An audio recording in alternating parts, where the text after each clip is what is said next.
Welcome everyone. My oh my, what a great feeling it is to be back yet again. In case you didn't happen to see what you just clicked in on here, you are witnessing the fourth, not just one, two, three, but the fourth annual Rubber Duckies Film and TV Award Show. Everybody go ahead and give a round of applause. And let's please, because I don't get many excuses to do this, bring back an excuse for the one-handed clap. I think we've done it every year now. I think we have. Oh, gosh. The excitement is running through me. My fingers are tingling at this point. I hope you have the same feeling as well, because what we have here is the best award show to be brought to the masses. Why? Not because we're trying to toot our own horns, although it's nice to do that every now and again, but it is more importantly because you, the audience, are in charge of choosing the winners of these awards, right? So thank you kindly to everybody that got a chance to vote. In case you didn't, don't worry. It's only going to be another year and we'll be doing this all over again, right? So let's go ahead, start to dive on into what we've all been waiting for here, right? It's only been 364 days that I've been waiting to do this again. So let's get the party started by getting the full party here. In case you don't happen to be aware, I am Jace, aka Bergerokar. That's the YouTube channel name. Feel free to check that out and subscribe. But hold off on that. Wait until later, okay? We got the show going on. I also have some other people here with me. The Cinema Squad is not just myself alone. It happens to also be, starting with, Mr. Man of Movies, Jonathan. What is going on, everybody? It is the fourth annual Rubber Duckies. Can you believe it? We are 4 years into this awards show.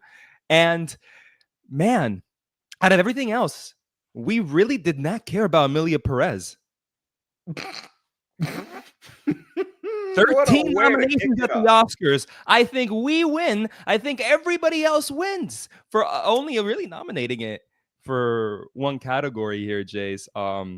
I wanted to open actually with some jokes from ChatGPT, but they were worse than Carlos Sofia Gascon's tweets. Okay. So I'm not opening up with that. But we are going to open up with some of your old tweets, Jace. See how fast we can get this show canceled. I'm just kidding, ladies and gentlemen. I was going to say, I think I have a Twitter. I don't know if I've posted much of anything at all ever. It's all good, man. But listen, I'm so excited just because I don't know who's going to win anything. And every year it's surprises. And on top of that, to have all the videos sent into us from the announcers, they're always so good every year. So let's see what we got in store. Indeed. I'm very much looking forward to that as it adds to the show, right? And what else adds to the show? More of us to go ahead and make this so much more fun. So let's keep this rolling here. We got next up on the docket, Mr. Lost in the Reel, Sean. Go ahead and join the party. What's up, guys? How are we doing? Great, man. How about yourself? I am so good. I am so excited, and I cannot believe we've been doing this for 4 years now. Seems like just yesterday this baby was first hatched, right? Get it, rubber ducky. So it's nuts, man. Yeah, to see it now get to the point where it's like toddler stage, you know what I mean? I know. It's growing up too quick. I'm not ready to send it off. Next year, we're sending it off to kindergarten. I was just going to say, right? What's going on? Not ready for that. Not ready for that. Next thing you know, it's going to start to ask us where babies come from. I'm not prepared for handling that question yet. It's a good year to not have best sex scene if that's the case. Exactly. Don't make me shed a tear so soon. Okay. We'll get into it. I am so excited for this year. I think last year, 2024, what we're celebrating right now, we did have some incredible films, and I can't wait to talk about all of them, and TV, of course. But I do want to thank just everybody who came out and voted this year. We had the most votes, I believe, of any year so far. We had 217 votes. Amazing. So a lot went into all of this, and I can't wait for everyone to see later on in the show how everyone voted for each category. That's right. I am in very much anticipation as there are some that I feel like are guaranteed locked-in winners, and there's some that I couldn't predict if my life depended on it. Yeah. But that's what's so There's some fun about shockers. this. Well, and I feel like it's the same every year, and it just never gets old, you know? It's like Christmas, guys. You always know the presents are around the corner, and yet it doesn't change the fact that you're always looking forward to giving and receiving them. Well, we got some more peeps to still bring on in here, so let's keep on doing just that. Next, all the way from the upside. I know it's always such a long distance trip, and my gosh, it's a fortune for him to get here, but he makes the trip every time. Dan from the upside. Hey, everybody. Dan. I had to wait a minute because sometimes you confuse us and you like say something that I think it's going to be me, but that it's Anthony. You know, introducing. I try to do that on purpose. Yeah. Gotta keep you on your toes, man. But yeah, We're talking about raunchy tweets. We're going to show some of Dan's inbox messages. Oh, I want to see those. I thought you were going to say his OnlyFans. Ooh. Dan, you excited as us? Yes, yeah, I'm very excited. I cannot believe it's been 4 years, and next year's our 5th anniversary. I know. And that's something that I'm looking forward to as well. But, you know, let's enjoy this year first. Let it sink in, absorb it before we start getting into year number 5. But, oh my gosh, that's going to be a hell of an event. But we can't finish off this year's event without the last of the party to get this going. So might as well just finish this off strong so we can really get the show on the road. Anthony from Fever Dreamland Theater, could you pop on in and tell us how nice is it to visit from the Twilight Zone, bud? Oh man, always a pleasure. I am friggin' thrilled to be here. And now the gang is all here. Now the party can officially get going. And like any parent who's like over 40, I think I'm ready to go because I have like my iced coffee and I have my Red Bull and I have my Excedrin and I have my blood pressure pills. So it's quite the cocktail. But I think I will be able to stay awake at least for the next couple of hours. So I'll be good. I'll be good to go. I'm happy as heck to be here. Thank you so much, guys. I can't believe 4 years. Where does time go? That is nuts. Especially because, you know what, I'll tell you what, it always makes me think back, Anthony, to how the first year you only got a chance to join the after party. So it always makes me so happy that you're here for the ceremony itself. Nah, it's okay. It's all good. You know, make it up for lost time. I'll be here from now and I'm going to be here for the next 4 years. Oh, that's right. And then we'll have to revisit your contract and we'll see what we decide from there. Anthony, you remind me of a version of J. Jonah Jameson. Really? Okay. Can you please, just for John's sake, otherwise he's never going to be happy and satisfied today, can you please just say, I want pictures of Spider-Man? I want pictures of Spider-Man. Wow. Perfect. I wasn't expecting the energy brought to that was just what we need to get this going, man. Hell of an impression, bud. Hell of an impression. Okay. Well, guys, I'll tell you what, now that, again, you know, as I said, we're all here. We've announced how excited we all are. And I'm sure that everybody watching is at the edge of their literal seats, unless you're standing. In that case, you're on your tippy toes and about to just float off into the sky. So let's go ahead and actually take this in the right direction that we're all looking forward to. Some awards being announced. But hold on. It's almost like when, oh, wait, there's some commercials. Hey, Mr. Man of Movies, I hear that there's some things you want to say first. Yes, sir. I do have some things to say. This will only take but a minute. Ladies and gentlemen watching live, and for those watching on the rewatch, thank you for watching on the rewatch. Got some announcements. First off, we're going to try our very best to get to your comments, whether it's a question, something funny, something serious. We're going to try our best to, if not just put it up there for others to read, for us to comment and for us to answer. Super chats, on the other hand, remember, they're always read. Sure, we might not be able to get to some comments, but if it's a super chat, you can best believe we are going to answer that to the best of our ability. And super chats are only available, and we'll remind you throughout the stream, on Lost and the Real. This is a dual stream simultaneously. This is also happening on Sean's channel, Lost in the Real. So if you ever want to send the super chat, go on to his channel, send the super chat, and we will read it live on the stream. Ladies and gentlemen, subscribe and follow to the Cinema Squad channel where you're watching right now. Links are down below. We'll also get to, toward the end of the stream, the links for all the announcers that by the end of the stream, you can go follow and subscribe to those lovely folk. So, with that being said, ladies and gentlemen, the 4th Annual Rubber Duckies Film and TV Awards. Let's kick it off with our first award of the night, Best Popcorn Flick. Ooh, I'm ready. Thank you kindly, Jonathan. And just to make sure that we know who's going to be yapping away at us for this particular one, we have announcing Best Popcorn Flick, Mr. Eric Thorpe. All right. Yay. Here we go. Hey everyone, I'm Eric Thorpe, and you can follow me on my YouTube channel, Eric Thorpe Reviews. I'm only 5 subscribers away from hitting 100 subscribers, so if I hit that, maybe it'll motivate me to do some more videos, just saying.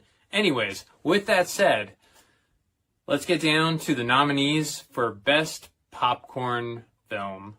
The nominees are Carry On. You think you can take control, huh? You're pathetic, and you're asleep. I guess I woke up.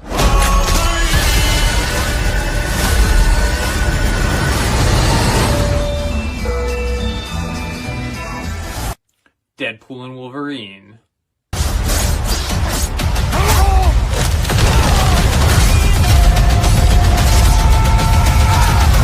Let's fucking go! Let's fucking go. Gladiator 2. Whose head could I give you that would satisfy this fury? The entire Roman armies.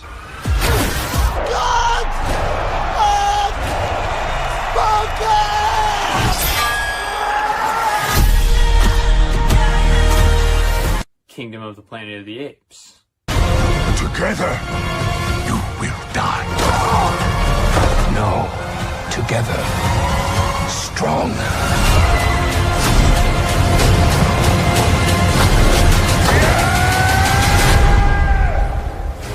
And Sonic 3.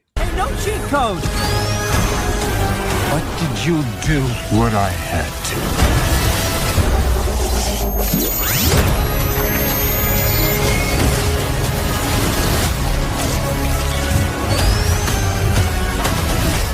And the winner is Deadpool and Wolverine. Oh, wow. All right. That ending definitely threw me for a loop there, but yeah. Crazy. It's nightmare fuel. The best kind of nightmare fuel. The best kind. Yeah. Thank you, Eric. I thought it was First of all- Robert Downey Jr. under that. That was no. First of all, great reveal. Second of all, great choice, great selection, everyone. Dare I say, my vote as well. Because when it comes down to movies that you want to just sit down and turn your brain off and eat popcorn to, when it comes to last year, boys, I feel like that did indeed take the cake. So that one's no surprise to me. Is anybody surprised here? Not even a little bit. No. This brings me back to the very first year of the Rubber Duckies, where the first category announced was Best Superhero Film, and Spider-Man No Way Home won that. And our reactions were, all right. What else were we expecting? Yeah. I feel the very same way about Deadpool and Wolverine winning Best Popcorn Flick. It's definitely something where deserving, right? So I'm happy to say that, right? I don't feel like just because it was maybe an easy choice means that there weren't other good nominees here. I just think that this one stood above the rest for sure. But obviously, shout out to all of the contenders. Shout out again to Eric for bringing us that video in the first place to be able to announce that category. And for the love of everything, people, the man needs his 5 more subscribers. Yeah. And YouTube needs some more Eric Thorpe in this world. So go ahead and just Now he only needs 4 more subscribers because Grande's Graveyard subscribed to him. So, oh, hey, Sean, Yes, for a I second love it. before the comment came up, I thought you were going to be like, and I just subscribed to it. Oh, good stuff. Grande, thank you. Right. Appreciate the support. I feel like that's something that's always been a nice part of this is the community that's built up and just channel support and other channels. That's why we like having other people on here to announce this stuff for the nominees and the winners. So who had the best theater experience as far as with Deadpool and Wolverine? Because I feel like my crowd was going nuts for a good amount of stuff, except for the stuff I expected to. You know, I feel like if we can get into spoiler territory, there were some cameos Mhm. that may have happened that were more like extended cameos, perhaps supporting performances is the best Yep. way to describe them. And I just feel like when that came up, everyone was just quiet. I was the only one going nuts. But then all the other typical moments, like action moments, is when everyone was going nuts. So I don't know. It was a good time. It was a good time. But how about you? Right? You guys feel like it was the typical Marvel experience for theaters you'd like? Definitely. And I think this was a hit that Marvel needed. I'll definitely say that much. And I'm hoping for more this year. I don't know if we're gonna get it, but I'm hoping for a lot more like hits from Marvel. You know, I didn't get to see this one in the theater, unfortunately. I watched it at home and I was kind of spoiled on a lot of things. But that said, the movie still rock, man. I still loved every minute of it, even though I knew some of the cameos. I was happy with everything. I mean, and it was a movie with heart, man. I mean, yeah, it made you laugh and stuff, but there were even like emotional moments that hit.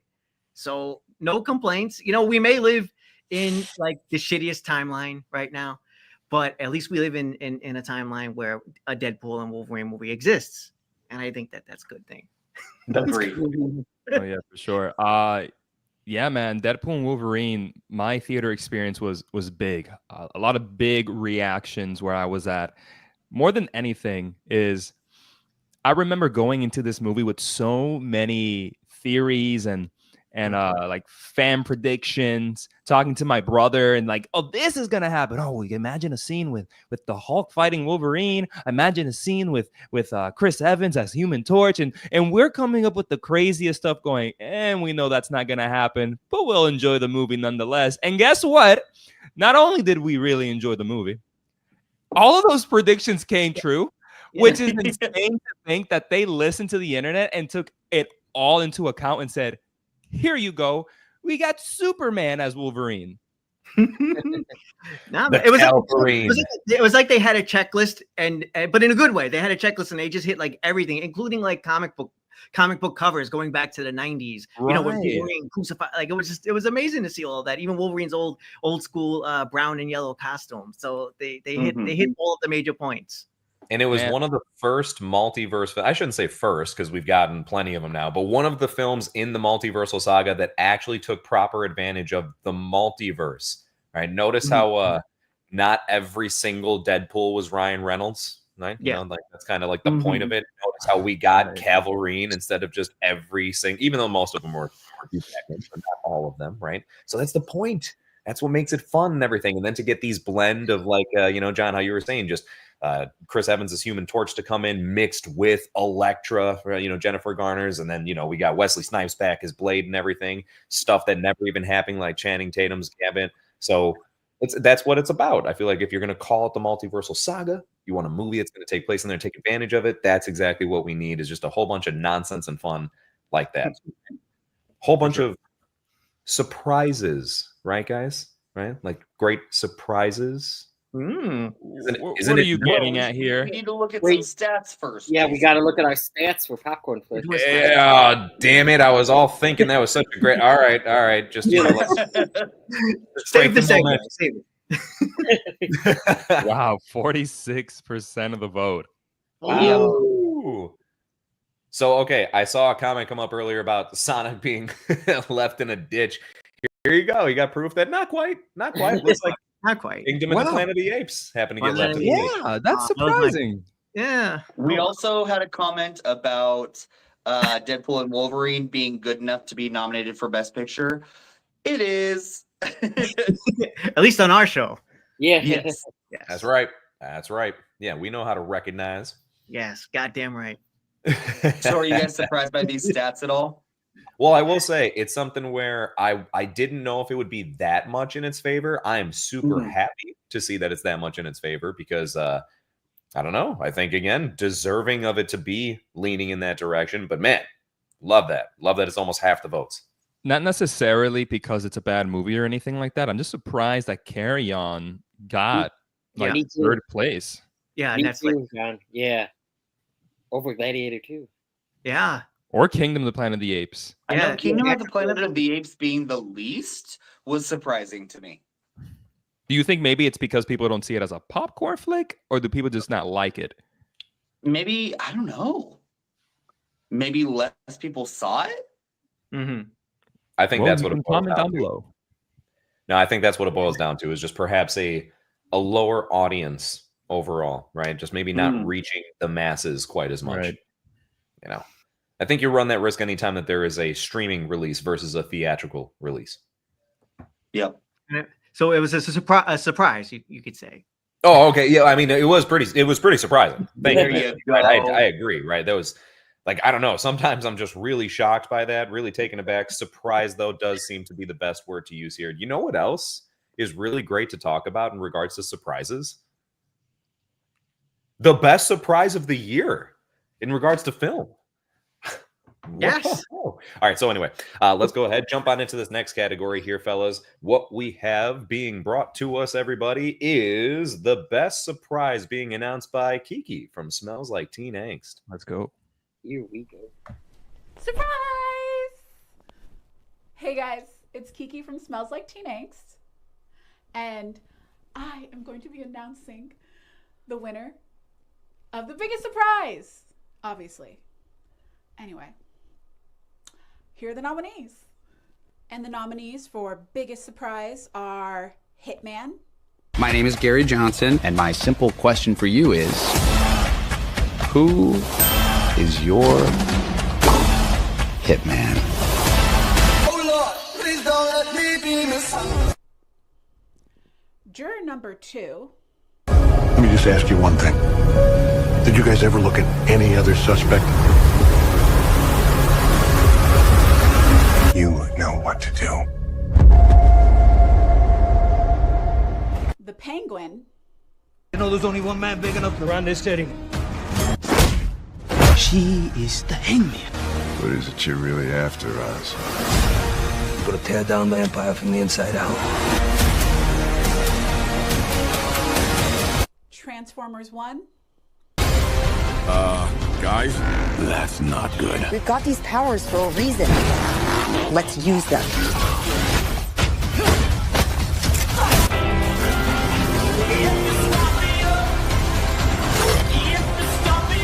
And Wicked. Listen to me. You can do anything. The best way to bring folks together is to give them a real good enemy.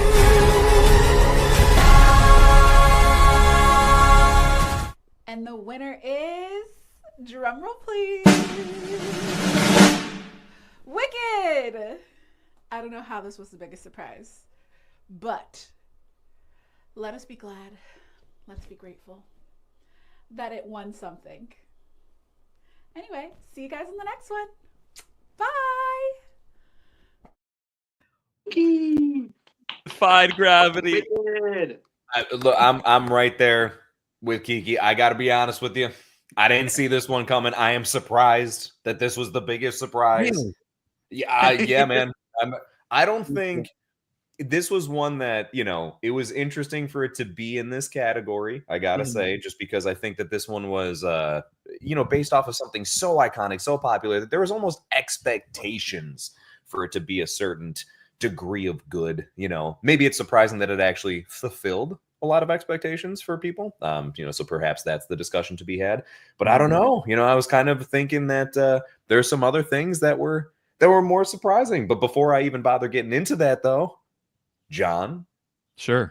it seems as though that you are happy, right, that this is, and maybe not a surprise, maybe feeling it was a little bit more deserving. What are your thoughts here, bud? Yeah, definitely not a surprise for me. Deserving is a great word. I adore Wicked now. I've told you guys this. I'll put it live on air finally for a lot of people, even though some people may know. I wasn't a fan of Wicked when it first came out. And then I saw it again, and like the song, something has changed within me.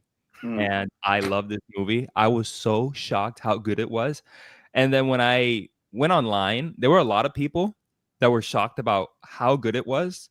And I remember Sean said something that cracked me up that said, it's only the straight men that are surprised because all the gay men knew this movie was going to slap. It's true. But it did. It slapped, man. I thought it was great, and I'm so happy it won.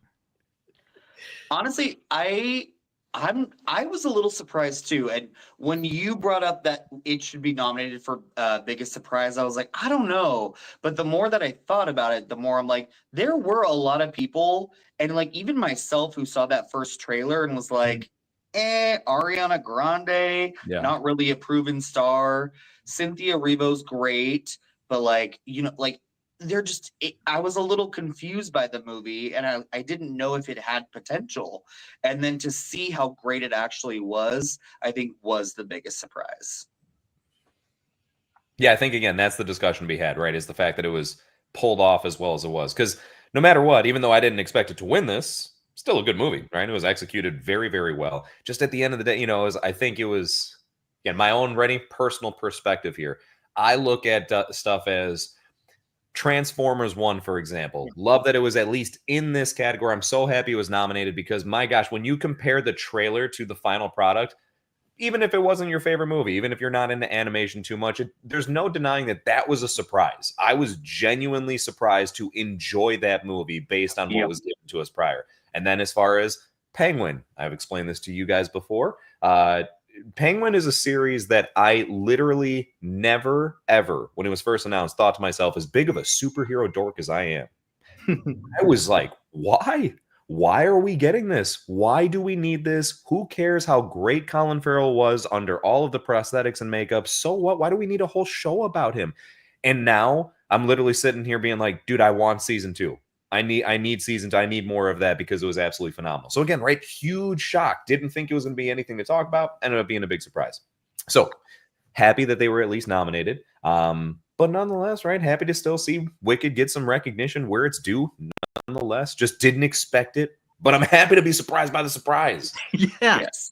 No, that's a real good way of putting it. Happy to be surprised by the surprise. This is like 2 for 2 for me. I was looking for Hitman here, maybe, or like you said, Transformers 1, which I got to see a little bit late. I think with Transformers 1, maybe that's just a matter of just not enough people seeing it to be surprised. I think that's the case. How good it actually is. So for those of you watching this now who haven't seen Transformers 1 yet, give it a shot. It's a pleasant surprise. But that said, Wicked is it's a good pick. Great win, and I love that movie. Probably also a lot more than I thought I would too. I was able to, thankfully, to see the show here in New York, and the movie. I can't wait for part 2. So it was that good. Maybe in the way that you and Jace have talked about it, would you say that you really were going for the Penguin? You thought the Penguin had it? Yeah. Okay. Well, here's the thing. Again, I kind of just gave my perspective, so I won't bother repeating the entirety of it. But I really just thought it was like one of those. A perfect example of why are you making this, and do we need this, and is this even going to be something worth watching, for it to end up being as good as it was, right? To be something that we would consider to be put in the category of best TV show of the year. And here's another thing: the fact that we were willing to add a TV show to this category, which has normally been dedicated to films. That's another. It's just like, right, I was really putting my money on Penguin for a bit. It would have been cool. Yeah, no, 100%. I got to read this real quick. Luke Herefield is saying maybe Wicked won biggest surprise because it got the popular vote. I think there's something to be said about that, right? Yeah. I think there's something to be said about just because it's the more popular film, perhaps maybe not as much of a surprise, but just popular. Popular. Good tie in there. Great tie in there. Dan, surprised at all that this happens to be the choice at hand here? No, because it's so popular. Because it's the biggest one on the list. You have to sing popular if you're going to say it. Yeah, you have to say popular. Popular. No, but Transformers 1 was my biggest surprise on the list. Because of those, like you said, those trailers were horrible, and it made it look so unfunny and kiddish. And then it was so good. It reminds me of this year's the Spider-Man animated series. The trailers are horrible, but I actually started it last night, and it's actually quite solid. It is. Yeah, I agree. Also, yeah, it's a good analogy. Yeah, not the biggest surprise, but I'm happy.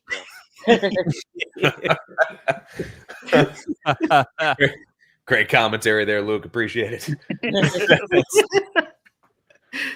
Oh gosh. Well, I'll tell you what, little bit of a tie-in Results. here as far as always love the transitions when possible. So sometimes you get surprised by things that are so horrific.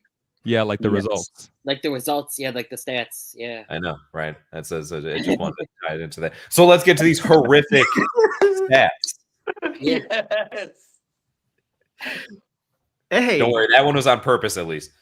Oh, Closer, okay. What do you wow. got here? Closer race. Wow, okay. Oh, wow, nice. I'm gonna be honest here. I'm so happy to see that Penguin took second place. Yes. I really am. Penguin And took I'm second. also Yeah. I'm very happy to see that crazy. Hitman's got third. yeah, Mm-hmm. that's For cool. real. That's what I was laughing at the Hitman. I was like, wow. Yeah. Because that's another perfect example of I didn't expect much of that. I still remember when you guys first brought it up to me. I was like, wait a second, the video game movie? Because that's the only Hitman that I'm familiar with. And Right. it ended up being a really great time. Like that was just one of those, like I miss movies just like that, where you can just not have to be taking anything too seriously, just literally kick back and have a good time with it. I think another thing with Hitman is that came out like way early in the year, didn't it? Yeah, Yes. summer. Okay, so that's why it may have been Yeah, off the yeah. radar for some people. But that said, it still did okay. It did. Yeah, Yeah. it did good. Great yeah. freaking movie. Love it. Love it. Love it. All right, you know what? Maybe such not such horrific results. Yeah, not too Not bad. horrific Not too at bad. all. Yeah, no, but If not only we as can get horrific more as horrific some of results. these horror movies to talk Oh. about here. Sorry, was that dramatic enough? I I love didn't. I didn't practice that. I didn't know Right. if it was going to be smooth. Okay, I so still we don't know got what you're talking about. Horror film or worst movie? right. That's on purpose to keep you on the. You got to be guessing no, here, I right? gotcha. Can't be I that gotcha. I predictable. gotcha. It's like when I'm bringing you guys out, right? One of my favorite things is the man, the myth, the legend, and I bet you're all just like, that can be any one of us. But likely me. Yes. Oh. I mean, it is always most likely Anthony first. But we do indeed have next up, ladies and gents, best horror film. All right. And we are going to be having that brought to us by DeRay from Rainbow Fright. Yes. Yay.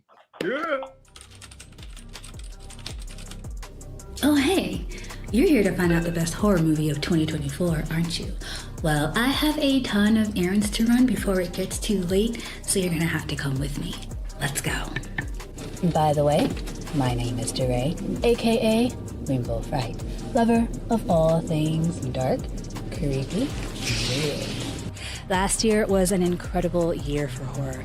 3 of the movies in this category were on my top 10 horror movie list of 2024, and it looks like this year is shaping up to be a pretty similar year for cinema.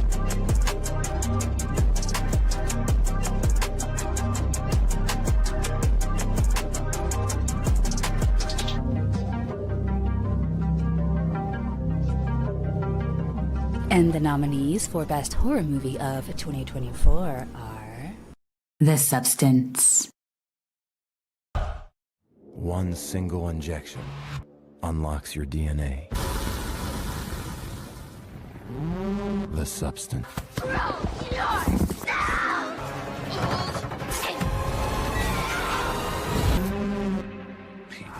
Long Legs. I know you're not afraid of a little bit of dark because you are the dark.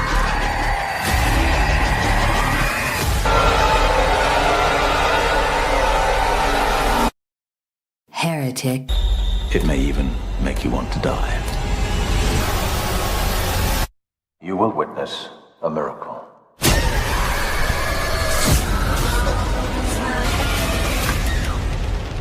Late Night with the Devil.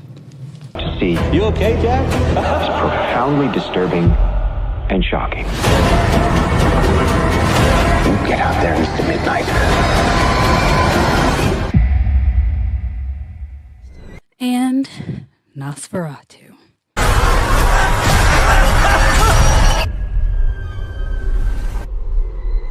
I'm ready.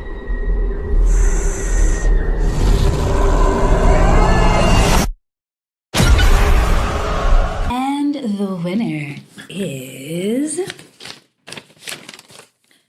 my number 1 on my top 10 horror movie list, The Substance. Hell yeah. Peace, y'all.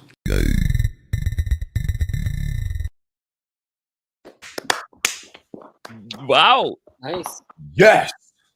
Yes. And another. Substance. Yes. Guys, was totally down for this. First of all, thank you kindly, DeRay. What a great presentation. I love that you were willing to get the substance as you announced the substance. I would also ask kindly if you don't mind providing an update, because now I'm super curious what second DeRay looks like. Also, what did you name yourself? Looks like How this. long has the process been going? Oh, my no. gosh. What? A more perfect version of the Ray. There's the Ray right there. Dan. What do we call her? Dan Our Ray. collaboration is going to be interesting. That makes perfect sense, though, because Dan is unavailable every 7 days. So, I get it now. It's all starting to click. What a great year for horror. Yeah. It was such a tough choice. This was actually one of the first times that, as we were together collectively putting the nominations list, we were thinking, man, this could be a year where we could put 10 of these as opposed to just 5. Yeah. Because there was just that many good choices. So it was tough to even narrow it down to these that we have here. So many great honorable mentions. So in case if anyone's like, what about this one or that one? Trust me, we were probably talking about it, right? And it was probably something where it got right down to the skin of the teeth, if you will, as far as to the choices. But I'm so happy to see the substance take it. All I will mention real quick before passing along is the end of that film is one of the most ridiculously nonsensible things I have ever seen in years. And I literally, to the point where I was laughing out loud and I was like, what is even happening anymore? And even with that being the case, I still found it to be altogether one of the most enjoyable experiences. I don't think that really took away from the how interesting the premise was, how well it was executed. Shout out to Demi Moore for a great performance. Everybody else involved too. Dennis Quaid, they did a great job of making him seem even more disgusting than he was putting the performance on as, right? Just great camera work and everything. Just altogether super interesting. So Dan, can I throw it to you first and ask, being the second DeRay, what was it like to go ahead and film that video? And then what's it like being here now to go ahead and talk about as you previously announced the winner? No, it was awesome that I got to be a host on the squad, but also got to present a video. But it's a rare opportunity. Yeah. But no, I'm excited for this pick. I was happy for this pick. I don't know what I was expecting though, but I could see it being close with a couple others. But the substance is so popular, and it's nominated for a few awards at the Oscars and other award shows. So I wasn't like that surprised that that it might take the award here. But I'm very happy for it. I liked the substance a lot, and the performances, Demi Moore, Margot Qualley, so good. They're also nominated here tonight. So I'm excited to see, who wins those categories as well. So very excited for this. Happy for it. Good stuff. John, it seems like you were dying to throw something in there. No, not really. I'll throw something in. No, or John, you first. I think, okay, Anthony, I'm curious. Okay, what do you have to say? I'll be real quick. I promise. I'm with Rainbow Dan. I thought that I was definitely shooting. I was rooting for the substance, but I also would have been happy with Long Legs, because that was just the most insane movie I think I've seen in a while. But I got to say, out of all of the picks, I think what strikes me about all of these these are choices for this year was that all of them were even more clever and creative and inventive than I would have thought they were. Like, the trailers didn't really serve them justice in every case. A lot of these movies were a lot more wacky than I expected them to be, for lack of a better word. They were a lot more wacky, like in each case. So like, just again, a really, really awesome year for horror. And Violent Angel was also good too. And for what it's worth, I was shooting for Smile too, but we couldn't quite get it here. Again, like Jay said, this one could have been 10 this year. Who knows? Maybe next year. Man, just another reiteration of how great the year was for horror. Sean, you mentioned how maybe 2024 had some duds. I don't think horror is really in there. No, it's not to say horror didn't have duds. It did have duds. It did. Right? And Yeah, we'll for talk about sure. For sure. But man, did it have banger after banger after banger at one point. Yeah. And it could have easily been 10. That being said, the substance, I think, is a great win. I don't know what I was going for as well. The 5 nominated, honestly, we all could have had a choice, and if it won, I wouldn't have been too surprised. They were all great films. We could have gone to 10 if we really wanted to. I'm just curious not to see with The Substance first win of the night if it will have other wins tonight. It is nominated for many awards, including Best Picture, and there seems to be a lot of love behind this movie. I'll end my turn by saying, Dan, I would love to see you in a what's it called, unitard, dancing to Pump It Up. Oh yes. Can you give us a little snippet? Cut to the clip. Cut to the clip. Gotta pump it up. It's Jelly. So all I'll say about the horror category this year is that I'm kind of with Anthony. I loved Long Legs. I know it was kind of divisive for some people, but that movie really got under my skin in a way that I really wasn't expecting. But The Substance is the one horror movie from last year that I can't stop thinking about. So it's like a toss up for me. I think that's the point that Sean, that's what you just ended on, is I believe what led this to winning is because out of everything, it's the one movie that I feel like you just can't help but thinking about more than anything else, because it's, again, such a unique, interesting premise that your mind starts playing around with the concept of, it's so easy to put yourself in that position and think, what would I do? What would I think? Whatever the case is, and whether you're thinking of it that way or just how crazy and original of an idea it is. It's not just another slasher film. It doesn't rely on jump scares, really. It's just going off of, again, that really different premise. I think resonates with people more because of that. And I'm curious, do you guys feel as though the results that we're going to be taking a look at here, do you think, before we take a look, if the results are leaning heavily in The Substance favor, do you think that will predict the chances of it winning future categories throughout the night? It could. John, I was curious because you've done the statistics before. I have done the statistics before. I will say this, before Best Picture tonight, I'll do a roundup of what's got the most wins, because that's a big tell. But also an acting award is a big tell as well. So if Demi Moore or Margaret Qualley win for their respective categories, that's big. That puts the movie up there to win Best Picture tonight.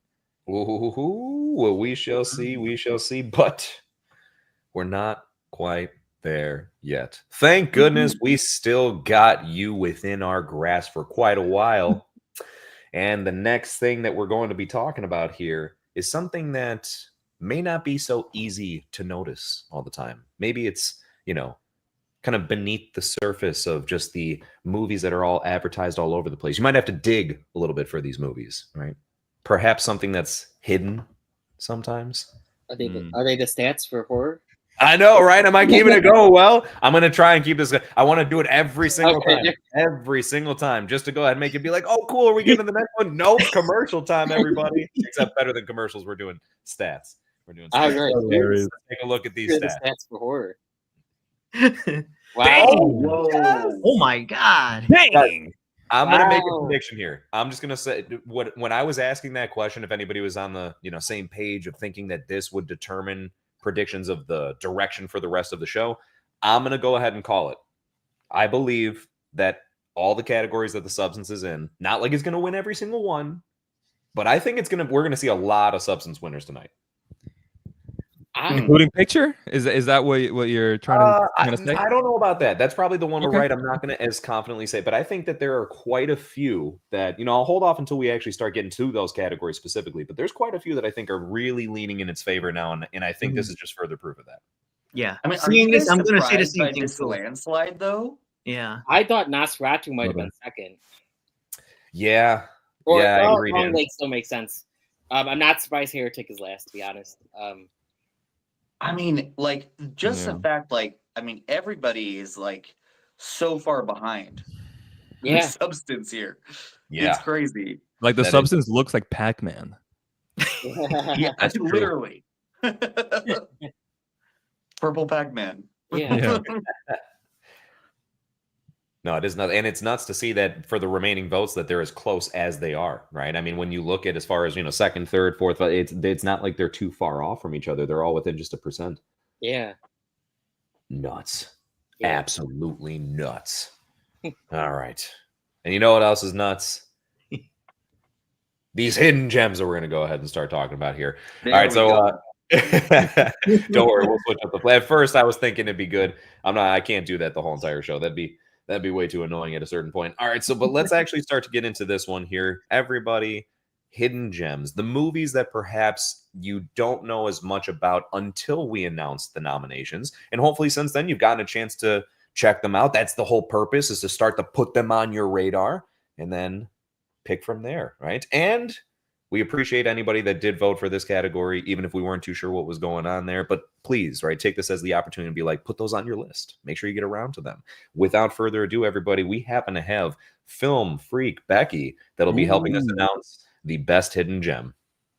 What up, Skillin' Biscuit? It's your girl, Becky. Becky with the not so good hair today. If you would like to follow me, you don't have to.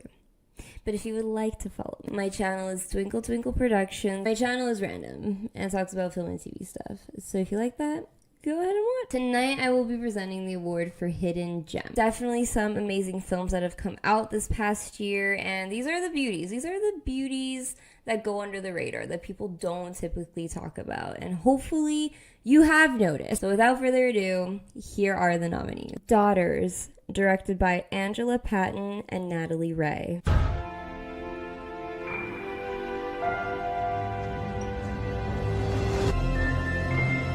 I'll always be here for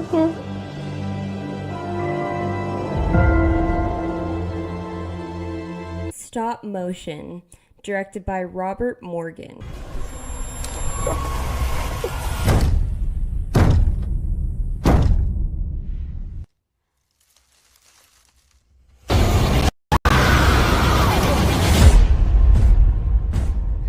Red Rooms, directed by Pascal Plante. Ils ne sont pas concernés de bien vouloir quitter la salle charcute ce matin.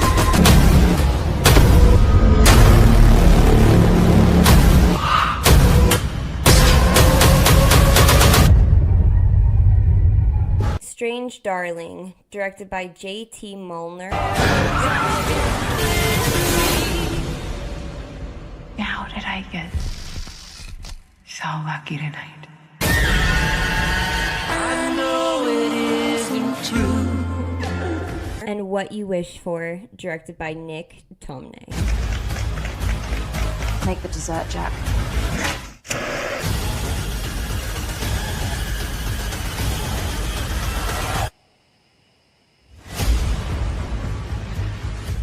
And the winner is Strange Darling. Yes. Okay. Yes. Nice. Whoo. All right, this All right. one, I'm going to not talk about it first. Anthony, what do you think, man? How are you feeling about the win here? What are your thoughts just overall? Okay, all right. So I was shooting for stop motion. Obviously, that was my pick. But Strange Darling is I'm fine with that. I'm good with that. And I hesitate to talk about this one too much because anybody who's seen it knows that there's some big stuff that happens in the movie. So like, I don't even want to spoil it. If you haven't seen it, by all means, check it out. Yeah, I think I'm pretty happy with this one. And I want to say one thing about one of the other things that was on here was Daughters. I got to see this one a little bit late. Nice. Oh my God. What else? So that's another heart-wrenching one. I definitely recommend that one. I forget which one you guys picked that one out of. It was John. Yes, sir. Okay. My God. I mean, it's apples and oranges as a comparison to what actually won. Oh my goodness, yeah. but still, just that's such a gut wrenching and important thing for people to check out.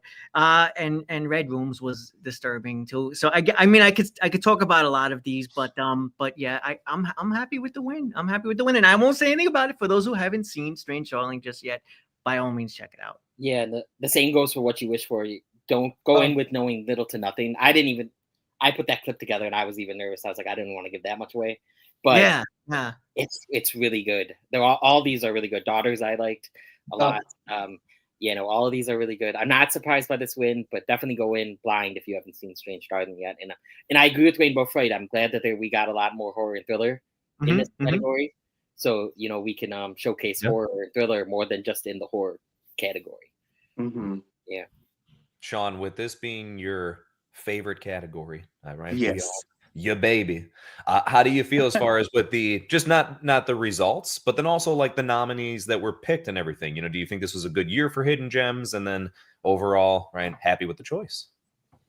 I love this year for hidden gems, and I definitely think Rainbow Fright has had a really good point about lots of horror thrillers because there were so many this year that were just like no one was talking about. Like Dan said, What You Wish For is so crazy, and it's such a tout thriller, and you have no idea what's going to happen. There's stop motion, which is weird and quirky and unique in so many really cool ways.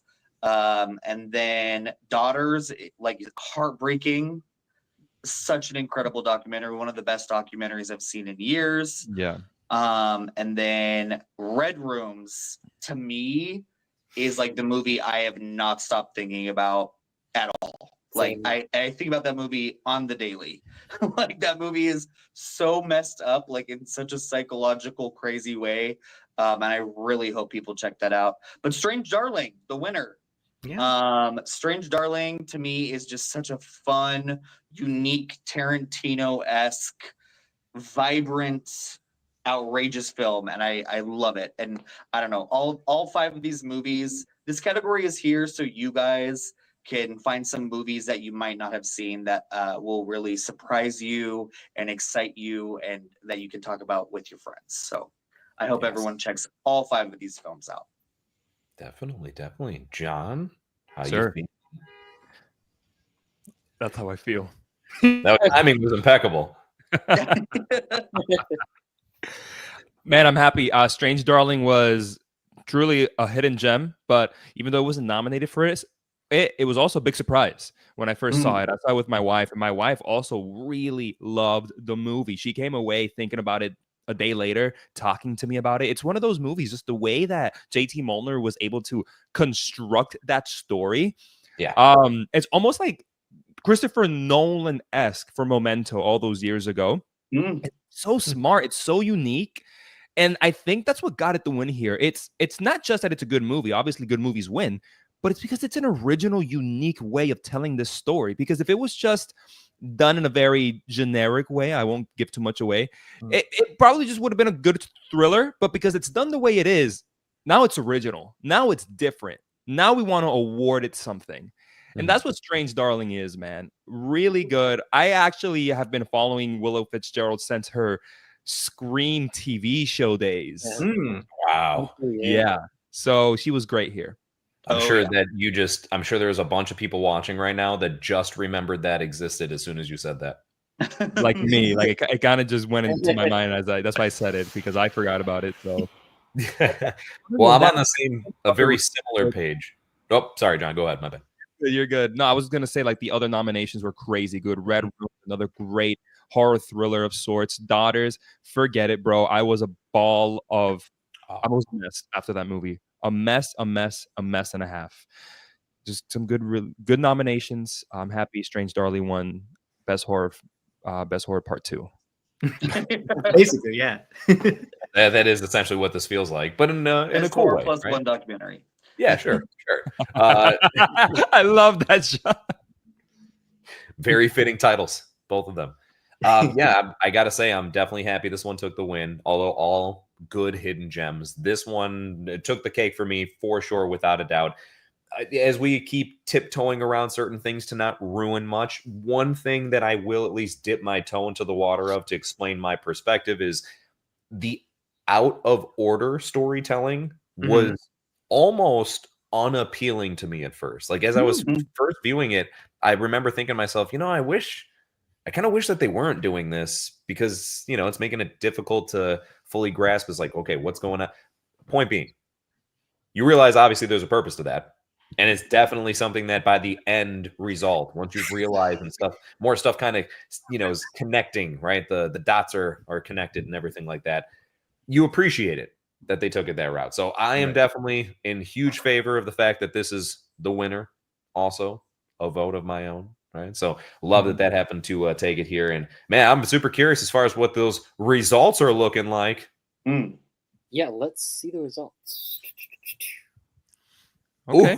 Okay, wow. Dang. I know. Wow, we have some Dang. landslides here. Wow. Daughter's a Not- second, though. That's awesome. Daughter's a Not second. expecting- Wow, that's actually Daughter's a second, surprising. yeah.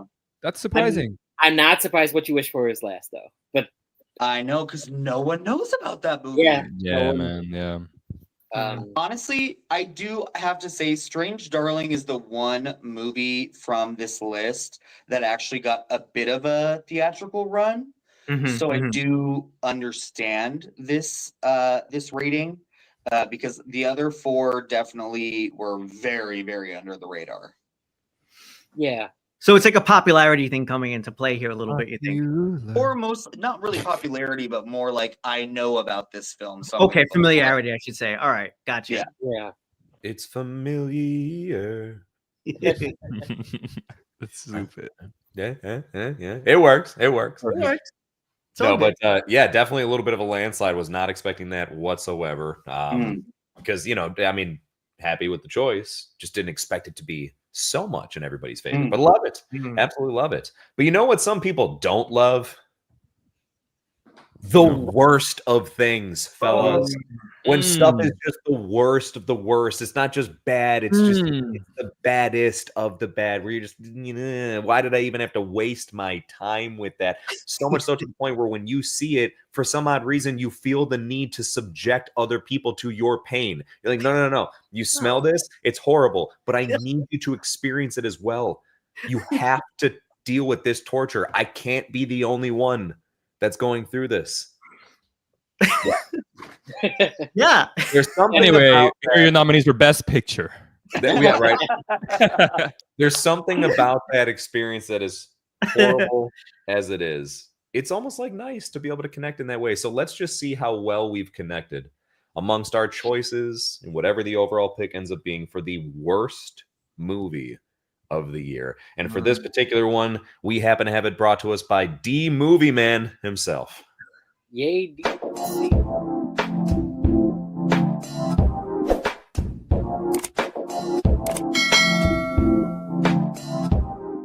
Hey everyone, this is D Movie Man, fellow cinephile, popcorn addict, and emerging film critic, coming to you with reliable recaps, reviews, and reactions. And I am more than elated, I think, to be with you today here at the 4th Annual Rubber Duckies. However, my initial plans for this particular event have been altered. If this environment looks a bit mysterious and odd, it is because my presence was requested here by a good friend of mine, Mike Zara, who many of you may know as Did You See That? Before I proceed, I must make it aware to everyone that this video, this broadcast, this presentation is being made of my own volition and free will, not subject to litigation. And I should also make it clear that my being requested to present today has nothing to do with Mike not being invited to present for the Rubber Duckies this year. Alrighty then.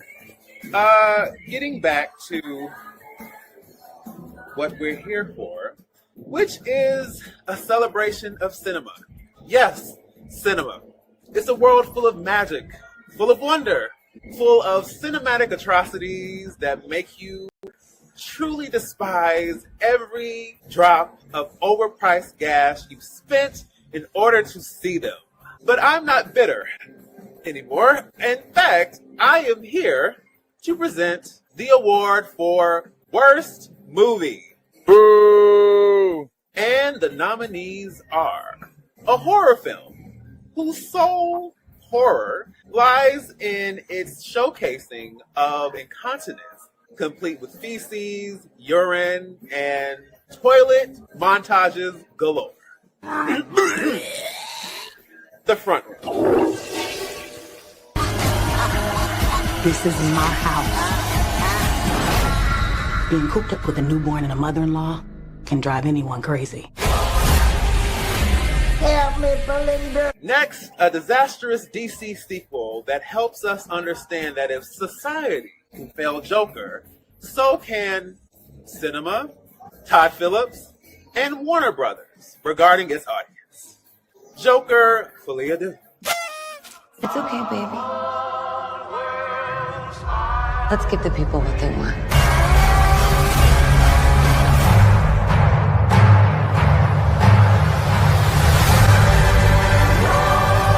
A film that decided to do for rhinos what Morbius did for bats.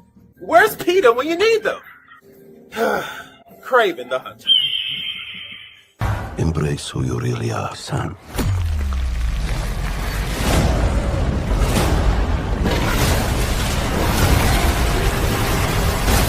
Man comes around.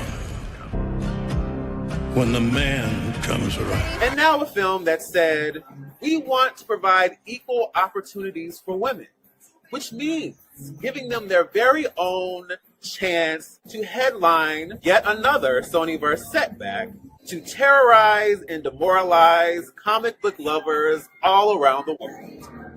Madam Web. Now!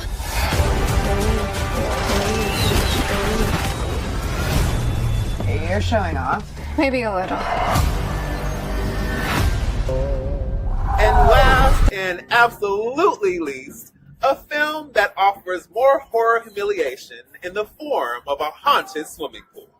Unfortunately, the fear of drowning in my own boredom was not what I signed up for when I went to see this film. Thank you, Night Swim.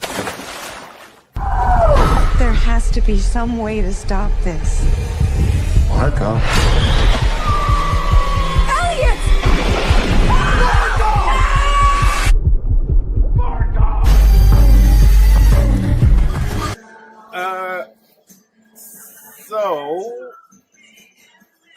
The rubber ducky goes to Adam Webb.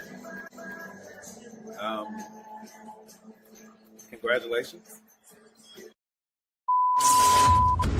The annual purge has commenced. For the next 12 hours, all crime is legal. Emergency services will be unavailable. Your government thanks you for your participation. This is a test. This station is conducting a test of the emergency broadcasting system. This is only a test.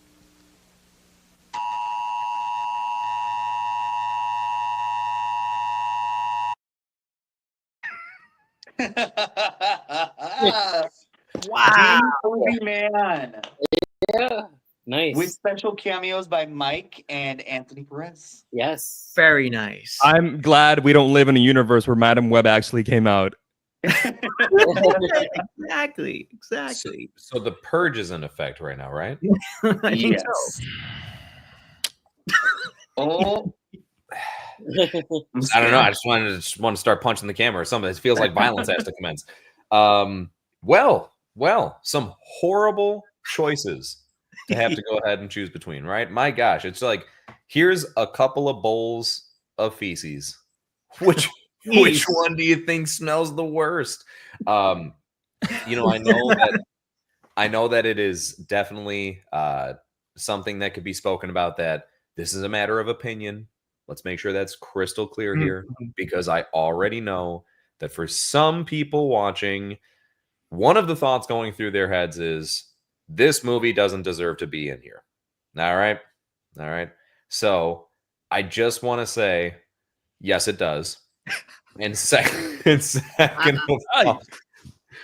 of all, it's definitely just fair to say that with this one, there's certain things where there's expectations of, just like a biggest surprise, right? Maybe the reason it's the biggest surprise because you had low expectations, right? Well, maybe sometimes it's reversed. You have very high expectations for something and it doesn't happen to live up to those. And I think that's why perhaps some of the choices are in here. But before anything else, just, right, we'll kind of share as far as some more opinions. Sean, do you think this was the worst of the worst?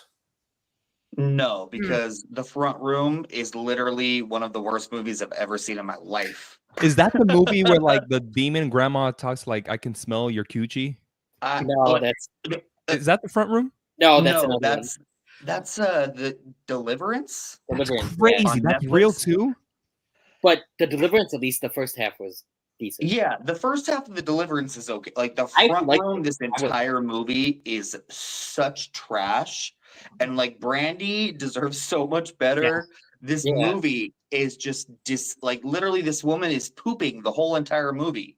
And This farting. old woman The is just farting. pooping everywhere. Let's be civil here. It's Sean. Would you say it's a MESS mess? Yes, it's a mess. Yo, my man deserves that spotlight with the zest and everything. That was great. Geez. I mean, it's a racist old lady. I mean, what could be more 2025 than the front room? I don't but, care you know, how timely it is. The front room was terrible, but so was Madam Web and the rest of these movies. So But I think as comic book fans, maybe we're starting to get used to just being disappointed and crushed. I mean, we had 3 in here between Joker, Madam Web, and Craven, and just there's probably a couple others we were missing. But my God, it's like, what are they doing to us? I thought Joker 2 had this, so wow. I thought Joker 2 would take this. I mean, that's a movie that like it made me want to just take a stroll down the same alley as Batman's parents. Why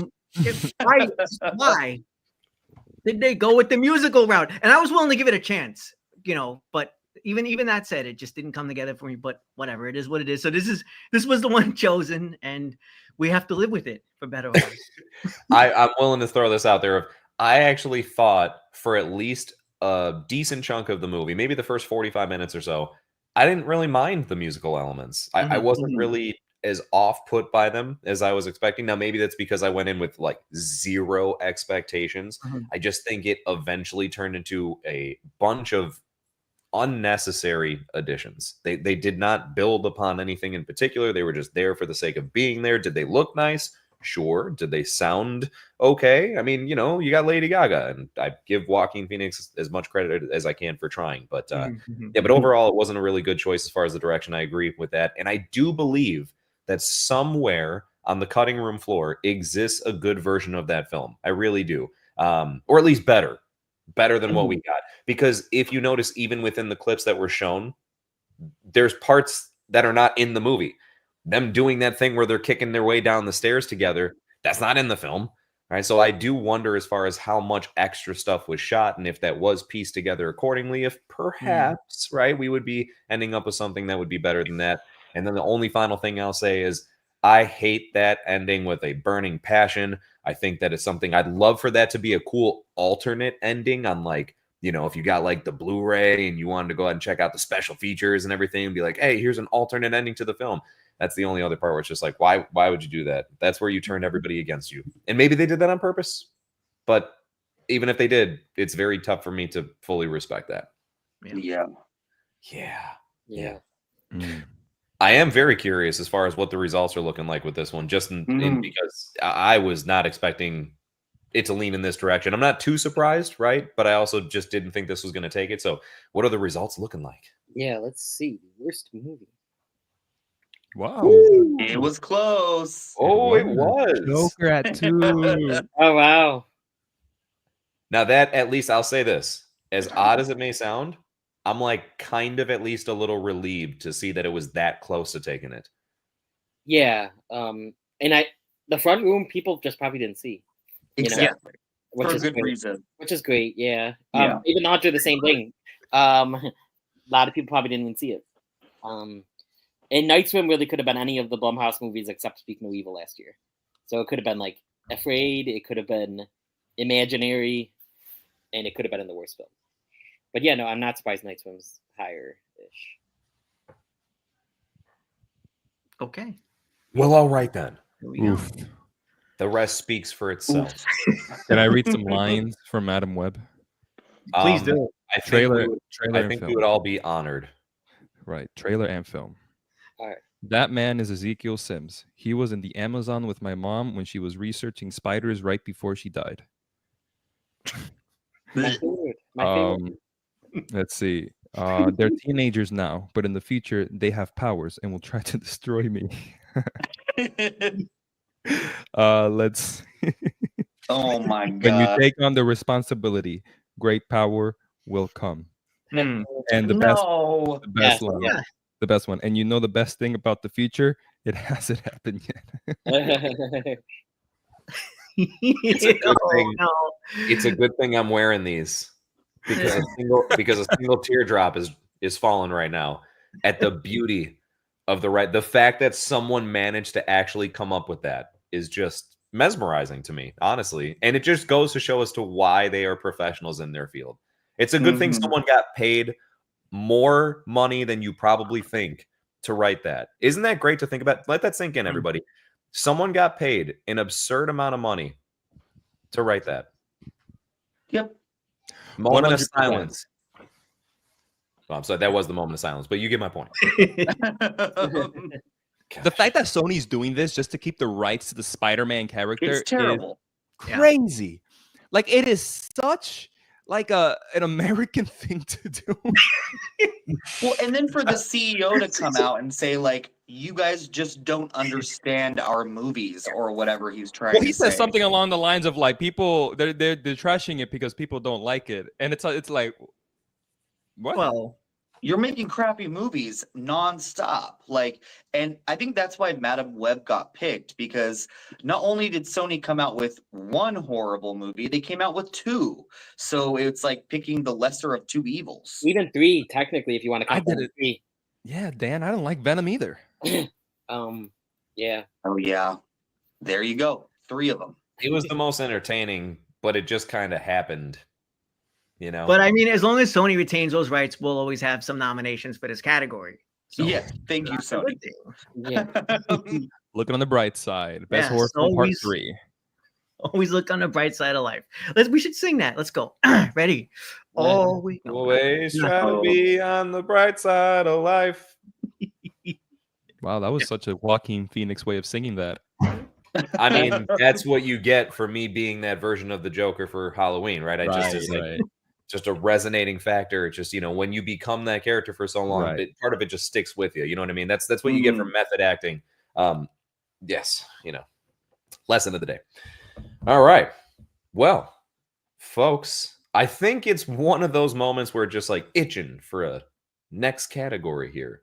Want to go ahead and get on into that next one. What we happen to have on the docket, folks, is Best Animated Film, and we're going to have that brought to us specifically by Schofield Studios. Schofield! Hello, I'm Schofield Studios, and today I'm going to present the category for Best Animated Film. This is an important category for a number of people. There's a lot of people out there who prefer animation over live action. I just posted a community post a few days ago, or actually a few weeks ago, saying that most people like animation better. To further prove my point, Harvard posted this a few days ago that has like animation as like a very big umbrella, then like live action as a smaller umbrella. I think there was another umbrella. I'm not looking at the picture right now. I think that further proves my point, although I don't know why you would be holding 3 umbrellas at once. That's kind of inconvenient. So smartest school in the world? I don't think so. But anyways, we're getting off track. My favorite animated film this year is Wild Robot, or The Good, the Bad, and the Ugly.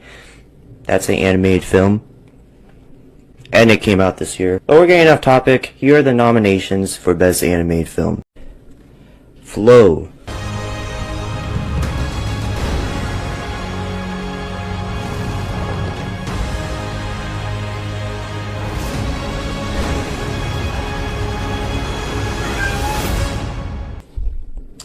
Inside Out 2. This is Joy, coming to you live in Riley's mind. Hello. I'm anxiety. I'm envy. That's ennui. It's what you would call the boredom. Welcome to headquarters embarrassment. Wow, those guys are jerks. Transformers 1. Awesome! That's what I'm talking about. Now is the time for us to stand up together as one.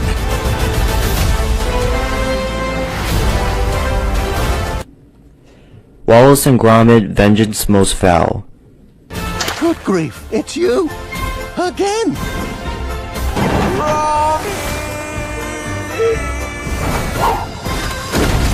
It's vengeance most foul. And the wild robot. Must become more than we were programmed to be.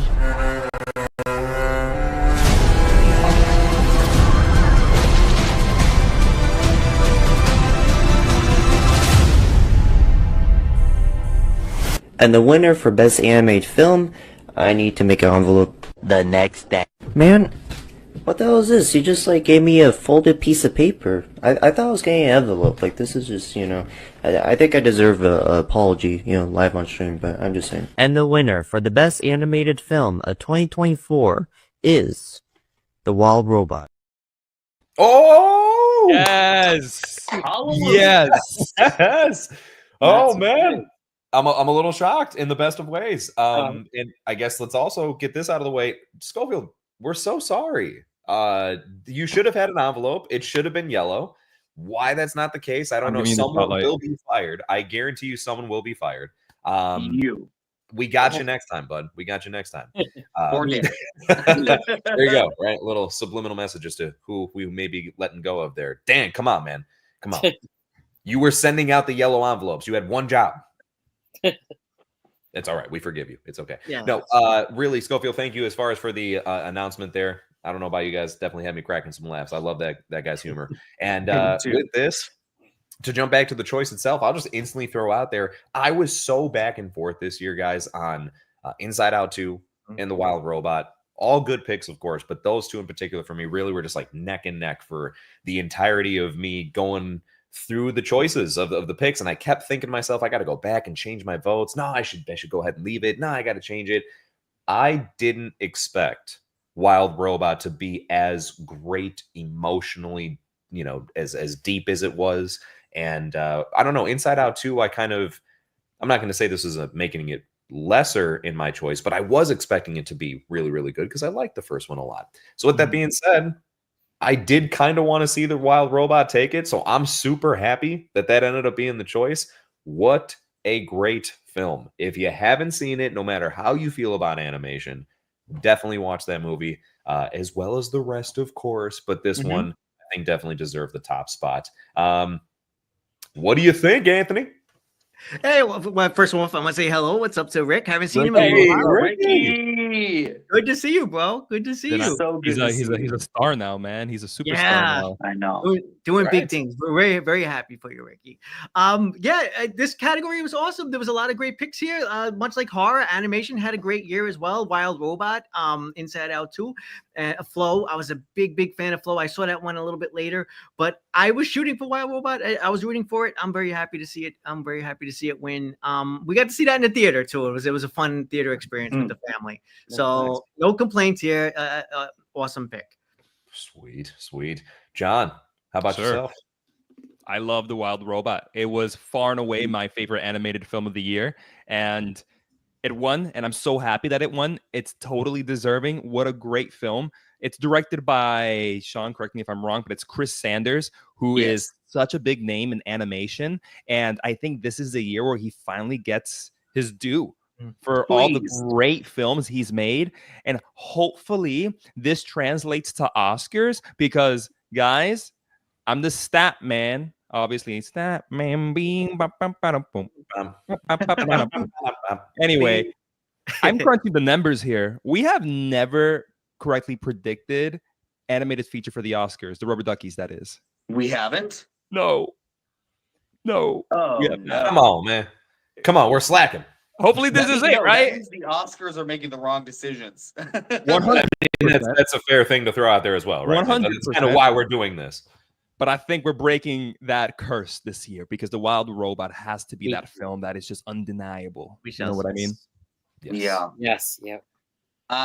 This movie, The Wild Robot, honestly, I've watched it like probably 6 times already. Oh. If I want to cry some good, happy tears, this is the movie that I go to watch. Like, this movie is so good, and I am so happy that I won. I know that Flow is a bit of a kind of dark horse in this race, especially the Oscar race, and it was here as well. Really? Yes, definitely. So I was really surprised. I think Flow is quite good. But to me, the movie looks like a video game, and like the Wild Robot is like a piece of art. But that's just me. I'm with you, Sean. I'm so happy you said it. I'm so sorry. I'm just happy you said it because I've had too many conversations with people that are like, "Oh man, you're nitpicking. I like that it looks crappy." Oh, crappy. What a weird way to have to defend it, though. Do you know what I mean?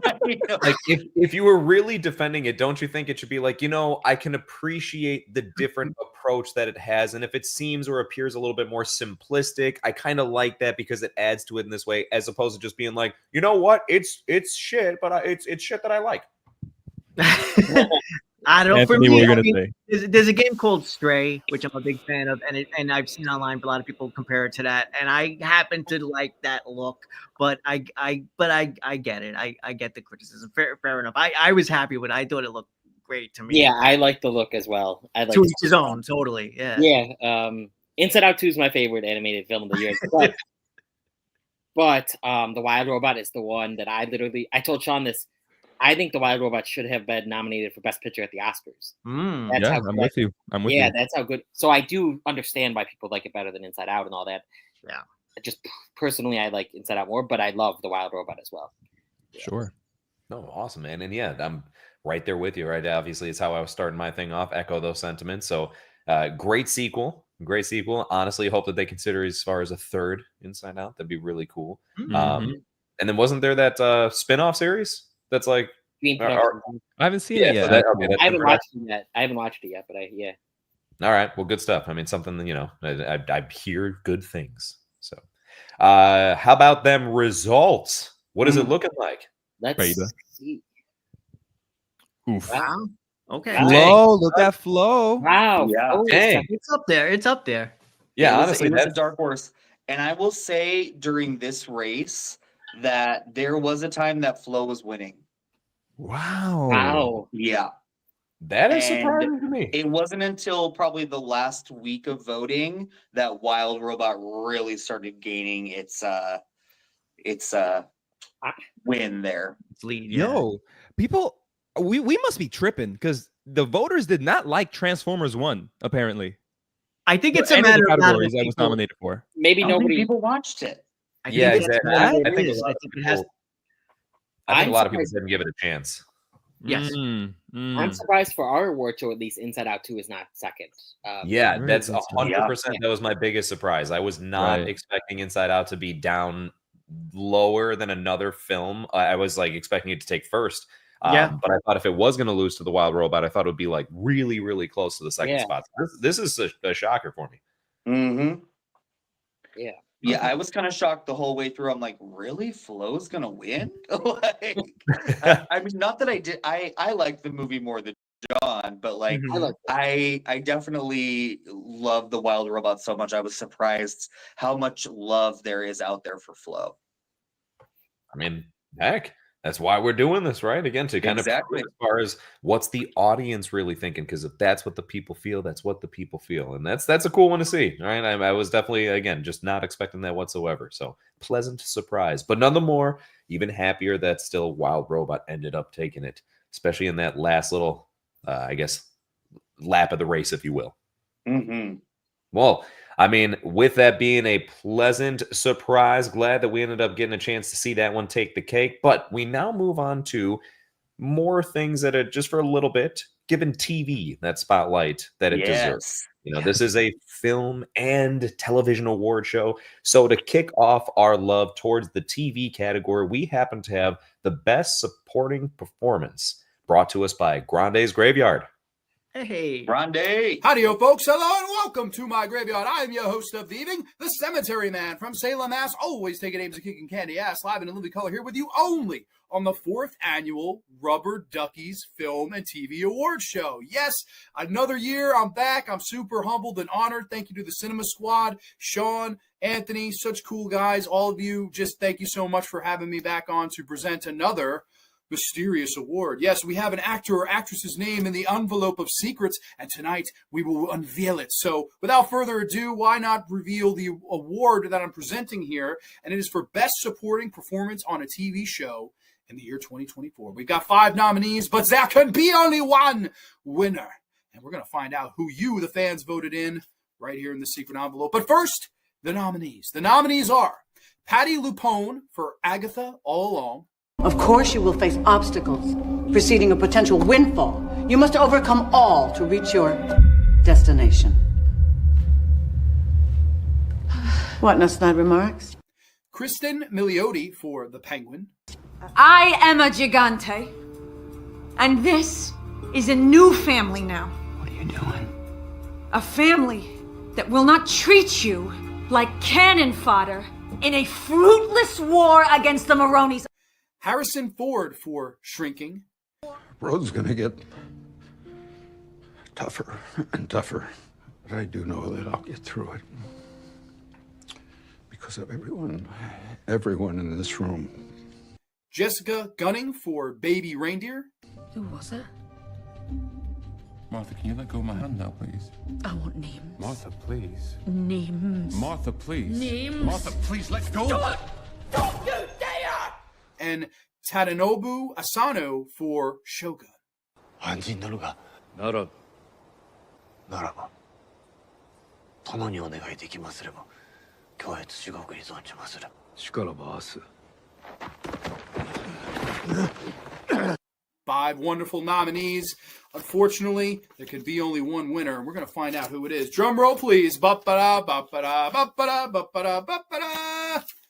And your winner is Kristen Milioti for The Penguin. Come on down, Kristen, and get your golden rubber ducky. Everyone, thank you so much for having me back on another year. I hope everyone's having a really good time on the Rubber Duckies film, TV, and award show. Awesome, awesome people, awesome guys. Hope everyone's having a great night, and I hope to be back next year for the 5th annual and my 3rd in a row of presenting an award. But everybody, thank you so much for watching, and you can catch us next time only on the Rubber Duckies Award Show. Bye-bye, everybody. Oh, man. Woo! Thank you kindly, Grant. Great. Very nice. I love him so much. Appreciate the enthusiasm. guy. Love. Yes. Thank you so much for the positivity. All of it right back at you, man. Thank you kindly. And also, yes. Yeah. Oh, my goodness. Guys, I am just absolutely in love with the winner so far that we have gotten. And this is one where high up there for me. Was really rooting for Chris in this case. Think that all around, I think The Penguin was just a phenomenal show. Some of the best acting that I've seen in the series in I don't want to say forever, but just, a decent amount of time, right? It's always nice to be able to acknowledge that. And, she just brought the heat. I cannot get over the contrast within her performance as far as before she went to Arkham and then what she's like afterwards. And, I think she does a wonderful job of embodying someone who can be super intimidating without having to be physically intimidating. It's something where you just can't help but just be kind of scared as far as when she's around. She's so unpredictable. So love it. Super happy with that. All great choices for the nominations as always. But top winner for this for me for sure. Dan, how much in agreement are you with me? And if you disagree, then, just be prepared to end this friendship. No, I 100% agree. She was my number one pick. I loved her in The Penguin. I loved the whole show, and Colin Farrell and her and everyone put on great performances. She really impressed me because, I know her from sitcoms and stuff like The Mother and How I Met Your Mother. I know, a couple of smaller sitcoms as well. Palm Springs. Yes, Palm Springs was great. Yes. So now she's like this first really dramatic role. Palm Springs had some dramatic stuff in there, but this was so good, so deserving. 100%. Anthony, I know you and me are in a very similar page when it comes to The Penguin. So I'm just curious, man, right? Because I need that continuous support that this was definitely the right choice. No, absolutely. Dude, that's 3 for 3. Like, it's tough for us to always get together on live streams. And The Penguin is a show that brought us all together to have a discussion on how good that show was. So I won't even say much yet. I've already gushed over her performance on a previous live stream. I'm very glad that Christina won this one. And also a special shout out to Grande, my brother from the Twilight Zone. Thank you so much for that, man. I appreciate it. Good stuff. John, how about yourself, man? Sure. Going into nominations tonight, I hadn't seen The Penguin yet. Now, here at the Rubber Duckies, I have seen the show. Hey. Me and my wife, we watched it, and I gotta say, just what an incredible show. Yep. I was expecting it to be as incredible as it was, so it met my expectations. Now, what exceeded my expectations were the performances by both Kristen Milioti and coming up another nominee, Colin Farrell. Wow, like both of them are on the same playing field. And if you say, all right, man, gun to your head, who would you say was the better performance? I would say, all right, we'll just pull the trigger then. Because I wouldn't know what to tell you. They were both incredible. Kristen Milioti, bro, what a character. Especially, I think it was episode 4 where you really understand the psyche of the character and why she is the way she is. And you kind of go, oh my God, am I on her side? I don't know. She gets you to question yourself. She gets you to question the character up until the end. Even after, hopefully, that if we see her in other projects, I still don't know how I feel about the character. Yeah. Like, for example, the Penguin is still a scumbag. Yeah. And I do think Kristen Milioti is also a scumbag, but there's just something there, man. Can it be redeemed? I don't know. I don't know if it can be. Great performance overall. I have a strong feeling that we're going to get a slight inkling of that, perhaps within the sequel to Batman. Yeah. I would love to see her in the Batman. Given the connection that, I guess, it's one of those where, right, I would hope that everyone has seen it, but I won't say it just in case. But given the connection that she shares that we find out at the end, right, that I think that creates a strong likelihood that we would get a chance to see her in there, which I guess, Sean, right, it seems that you're in favor of maybe seeing more of her. Does that mean you are also in favor of this being the winning choice? I was really rooting for Jessica Gunning because I loved Baby Reindeer, and I think her and Richard Gadd, like, they make that show. They are so good. But at the end of the day, Kristen Milioti just surprised me the most out of really any performance this year. Like Jan said, she's in Palm Springs, she's in How I Met Your Mother, she's been in all these kind of cutesy rom-com-y shows and movies, and then she does this, and it's such a hefty role, and she carries it with just she's just incredible. And so honestly, I was really happy to see this happen. That's great. No, definitely good. I'm glad that right, as far as just all in alignment there. Maybe she'll be nominated for the Batman 2 when at the 8th Rubber Duckies. That'll be never know. Wait, and which Rubber Duckies in? 8th Rubber Duckies, because the Batman 2 keeps getting delayed. Maybe that movie's never coming out.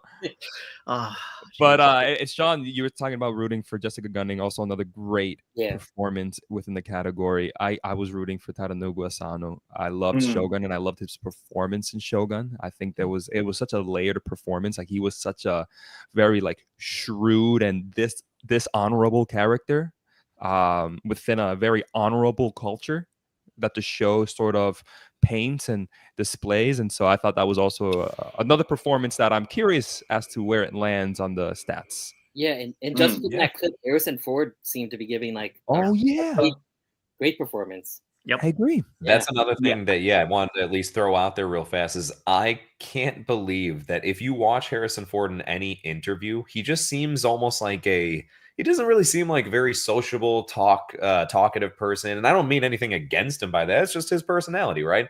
But it shocks me when he always just really can bring the heat with such performances. Like that little clip, I think, does even a great job of just showcasing the range of his performing capabilities. And I love to be able to see that even at the age that he's at. Isn't he over 80 at this point? Yes. I believe so, yeah. And still, putting on performances better than some others. So love to see him. I just have to say, with that, Shrinking, if you guys have not seen Shrinking, it is one of the best shows on TV.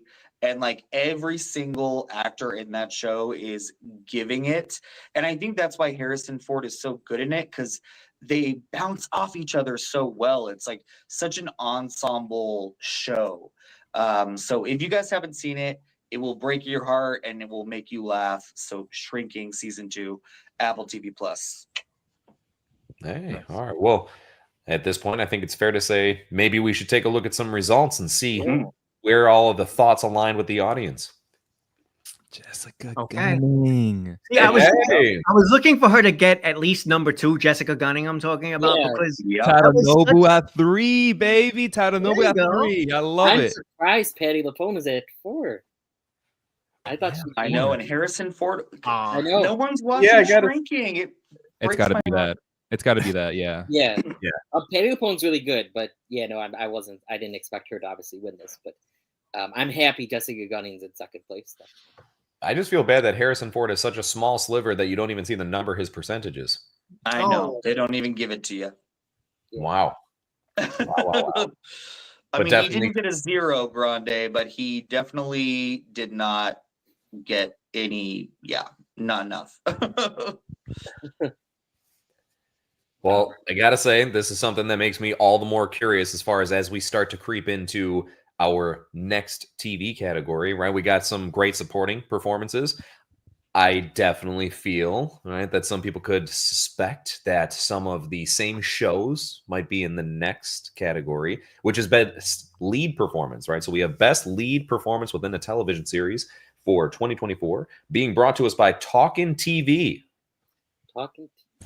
Hello, it is I, Dom the Movie Nerd of Talkin' TV, the official Talkin' TV podcast channel, what have you. Yeah, I'm here to present Best Lead TV Performance for the Rubber Ducky Awards. I'm used to doing this for my own, the Talkin' TV Awards, but it's nice to be doing this for as part of a team. So, without further ado, here are the nominees for Best Leading TV Performance. And they are Richard Gadd for Baby Reindeer. 100 meters. In a marathon, I was never going to finish alive. So I'm going to stop running now. Because I just don't have the legs for it anymore. I just don't. Kate Blanchett for Disclaimer. I suppose that when you've never spoken about something like that, well, I didn't know where to start. I needed help to pick the pieces apart. Walton Goggins for Fallout. You look out at this wasteland, looks like chaos.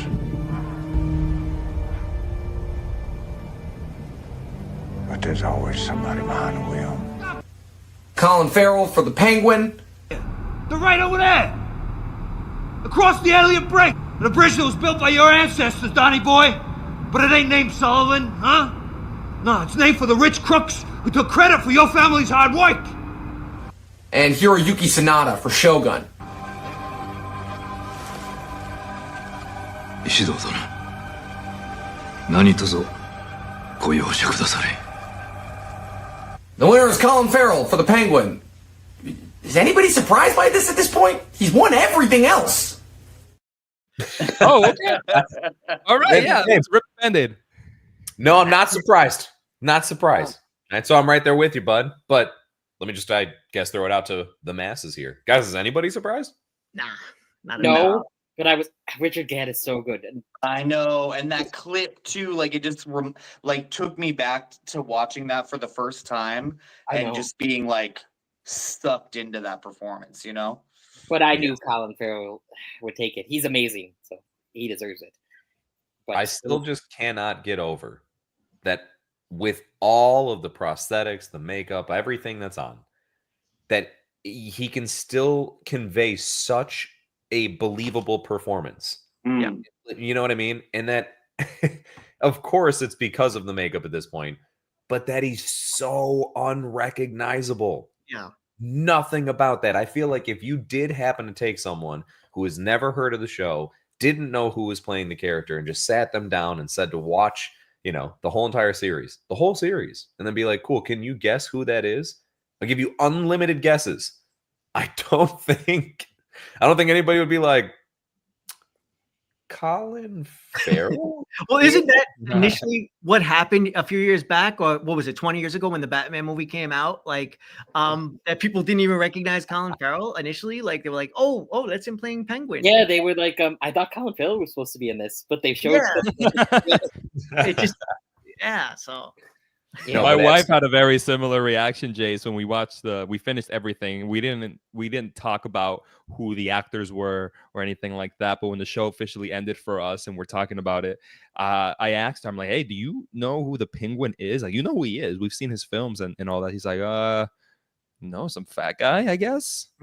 and I was like, nah. And I looked up a picture and I'm like, it's Colin Farrell. And she looked and she said, that's got to be the best actor walking on earth today. I mean, it was reminiscent to me, and I know this is saying a lot, so take this with a grain of salt. It's just a little bit of a fun comparison / analogy, but I think it's kind of in enough of the same boat to have this discussion. It did remind me to an extent of what we saw with Heath Ledger as the Joker.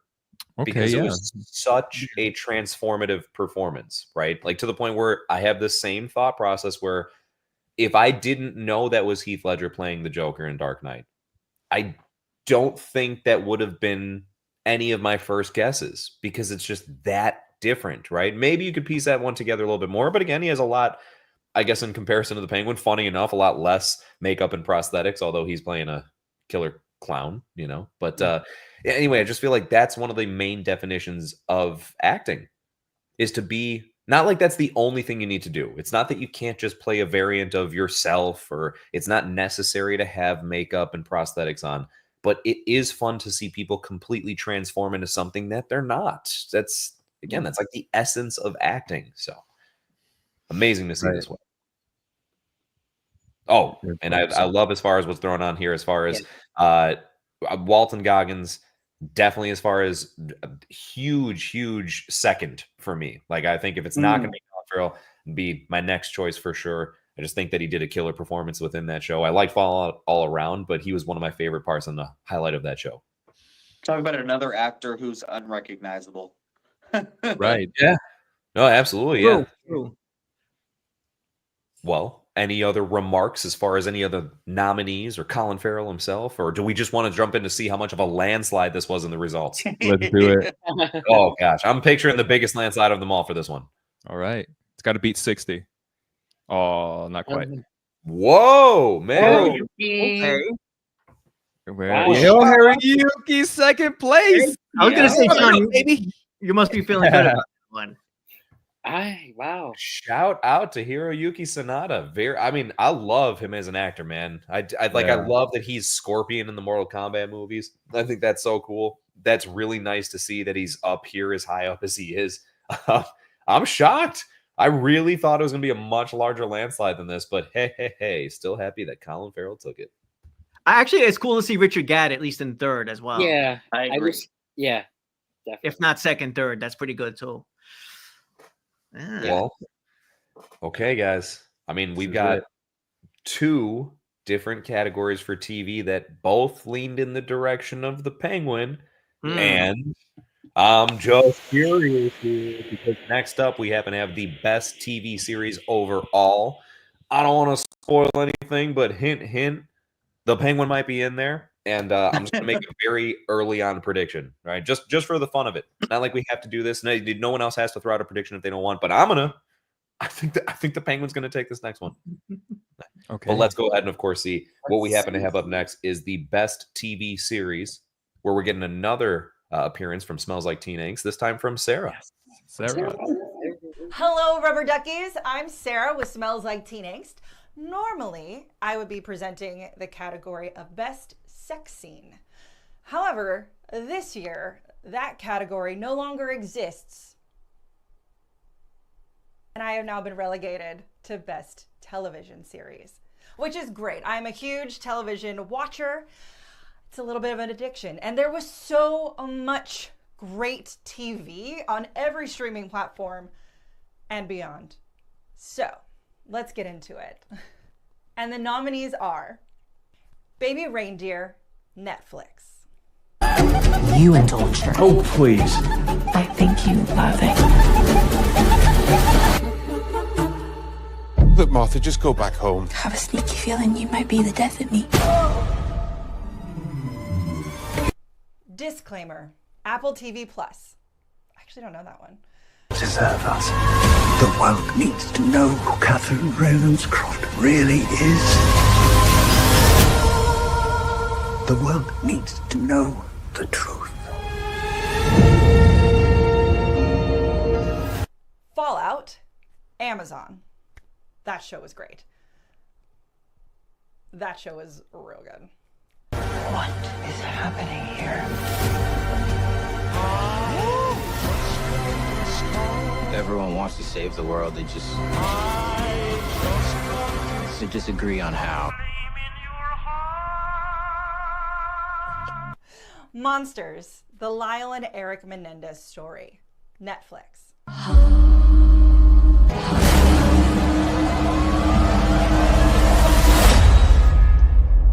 Eric and I killed our parents together, so I'd say that makes us pretty close. The Penguin, Max. In a dangerous game with his family on.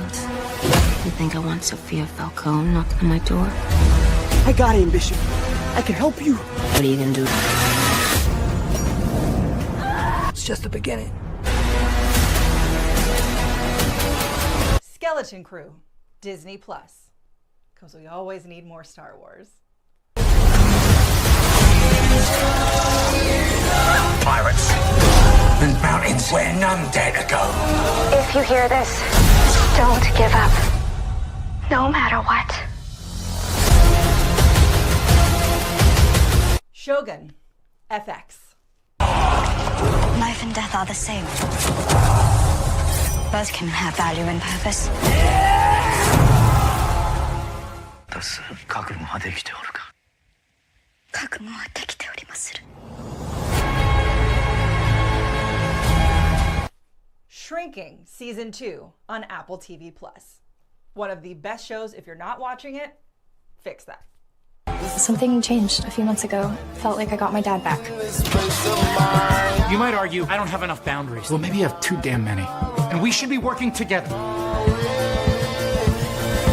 I'm gonna make you pay for that. The sky is blue, oh, finally. Squid Game Season 2. Netflix.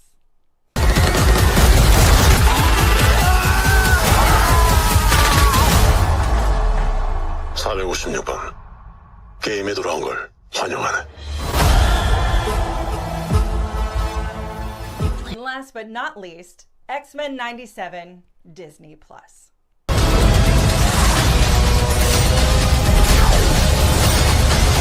To me, my X-Men.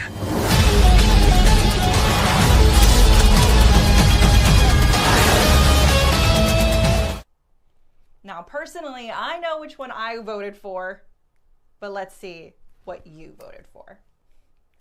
And the winner is...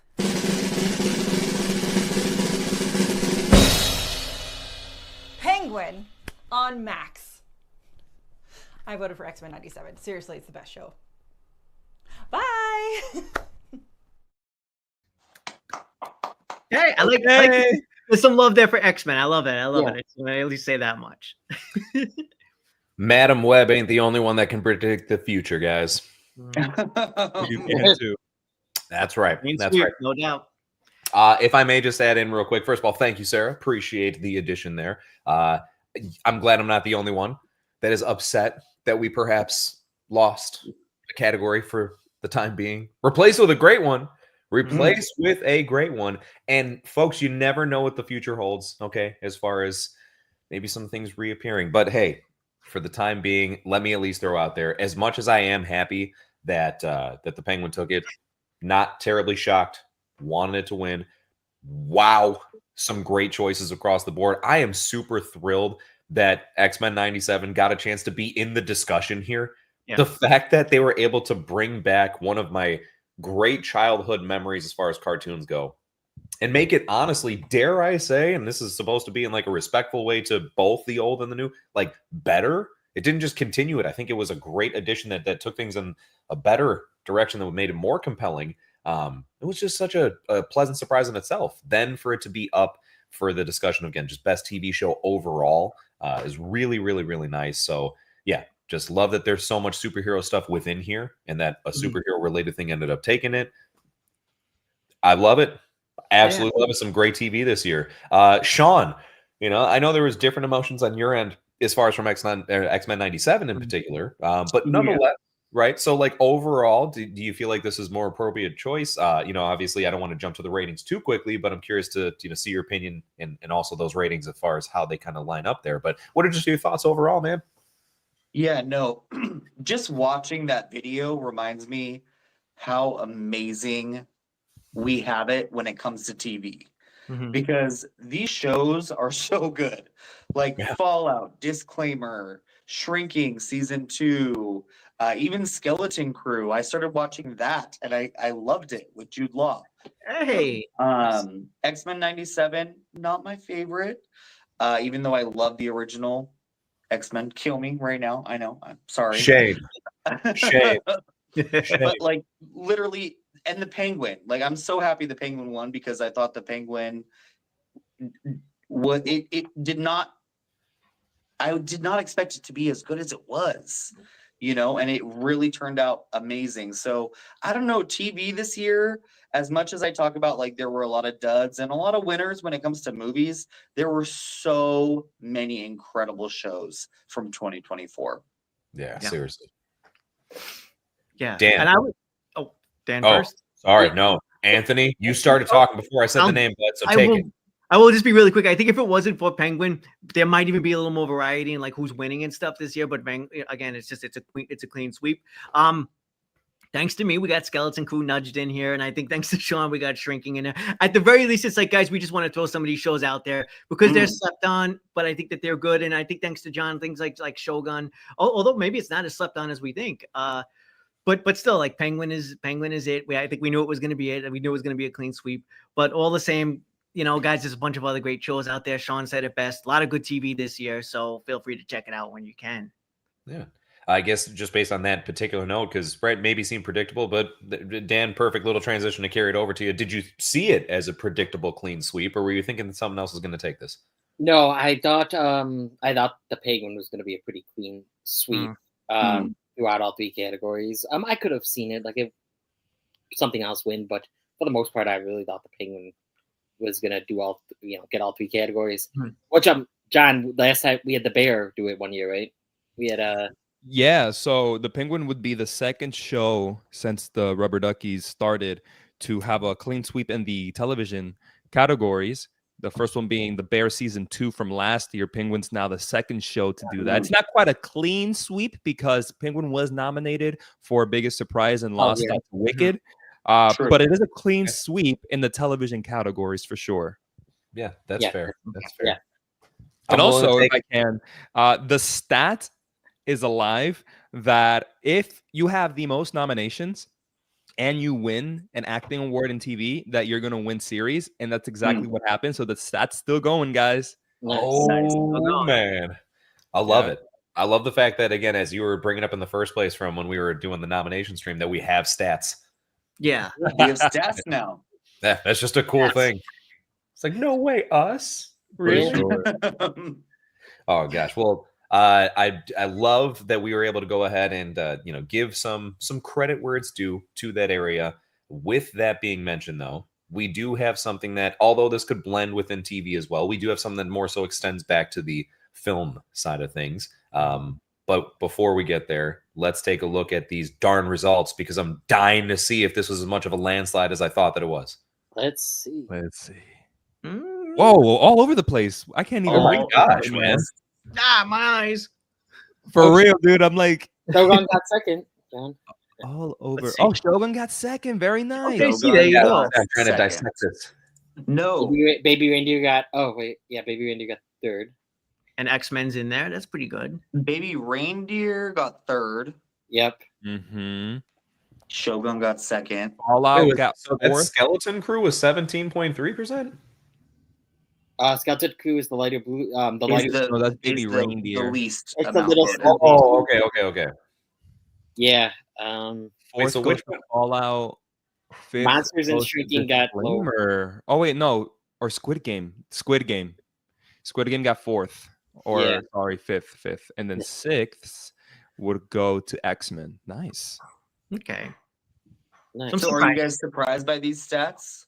Yeah, honestly. I mean, it's one of those where I love to see that it's so diverse and spread out, so that makes me very happy. I think it's really cool that Shogun has got as much love as it does, man. That's awesome.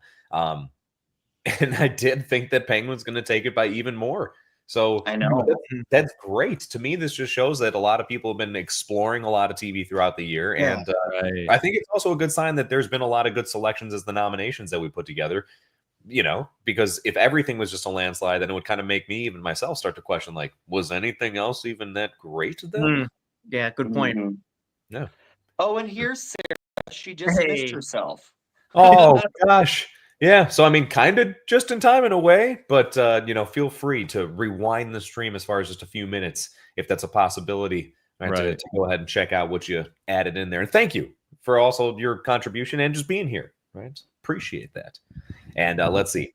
So we happen to have a wonderful transition that wasn't even created by myself, because Sarah got a chance to mention the removal of one category. But what we got a chance to do this year was a really cool thing, which was give everybody not just the opportunity to vote towards your picks of the winners, but also to vote towards what's the new category for this year. So that was a lot of fun to get a chance to break down. We had a lot of fun putting together a new category to add to this. To be honest, we kind of got to the point where we almost just wanted to add all of the different categories. We're still talking out some details, but the show it's already a decent length, and we understand attention spans get to a certain point where it's like, hey, as much fun as this is, I kind of want to go live the rest of my life here. So we'll see. We'll see what the future holds. But in the meantime, we got a chance to replace Best Sex Scene with Best Vocal Performance. Right. So this one we're going to go ahead and have brought to us by Sin's Film Corner. Well, hello again, and welcome to my little corner of YouTube. I am Sin. My channel is Sin's Corner, where I love to talk about stories. Storytelling is a passion of mine. Not that I'm great at telling them, I just like talking about them. And something that many of you might not know is that I happen to work in the field of audiobooks. Audiobooks are a fantastic medium for transmitting stories. And something that a lot of people ask when they want to strike out in the world of vocal performance or voice actor is, how do I get started in voice acting? The first thing, the most important thing, is that you can act. Because voice acting, it's just acting, but behind a microphone. And so your talent really becomes apparent when nobody can see your face, nobody can see your posturing. You just have to emote through your words and effectively convey the emotion that your character is trying to put across to the audience. Because of my work in the field of audiobooks, I chose to present for vocal performance, a new category this year in the 4th Annual Rubber Ducky Awards, hosted by the Cinema Squad. I don't know why they keep inviting me. I have the most boring presentation ever, but here we go. Let's get on to the nominees. We have Arinze Kene for Tuesday. Every life ends the echo you leave. The legacy, your memory, is how she lives. Kevin Durand for Planet of the Apes. I have much use for clever apes. Not. What a wonderful day! Lapisa Nyong'o for The Wild Robot. Hello. Do you need assistance? Searching. Chipper, I completed my task. Right now, we are their only chance. I am a wild robot. Matthew Watterson, X-Men 97. But merely to accept that this is a shared world with a common future, and that my kind, like yours, have the right to live in it. Do not make me let you down. And Maya Hawke for Inside Out 2. Anxiety. I'm one of Riley's new emotions. They're just super jazzed to be here. That's embarrassment. He's a really sweet guy. No! It all happened so fast. Oh no, what did I do? Get it together. Okay, so I have the winner here in this nifty little 1980s version of email. I can never think of anything more creative. Let's go ahead and find out who the winner is. This would not be complete without my Terminator drum roll. And to the surprise of no one and the joy of any parent who has seen this movie and can identify with the character, Lupita Nyong'o wins the 2024 award for Best Vocal Performance in The Wild Robot. Okay. Yeah. Okay. Wow.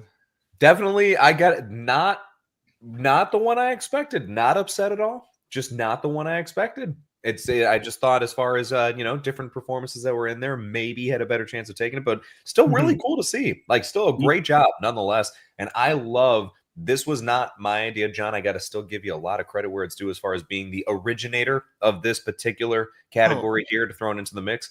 I love that this is a category now. I am a huge advocate of voice acting. And it's just one of my favorite little side interests and hobbies and everything like that. So I think it's really cool that there is a category dedicated just to that in particular. So just to see anybody in here at all is great. And again, not upset with the choice, just wasn't expecting it. That was all. But hey, as far as I'll toss it out there in the open wild here, did anybody expect this wild choice from Wild Robot, as wild as it may be? I thought there was a lot that could have happened here. I mean, Maya Hawke, Inside Out, obviously Lupita Nyong'o won, Kevin Durant for Planet of the Apes. At least those three were the ones that I'm thinking could put up some fisticuffs. You know, I'm thinking who could get it out of the three. And I'm really happy that Lupita Nyong'o got it. I'm also really happy that we got not only just videos of the actual performance, the final product, but we got them in the back acting.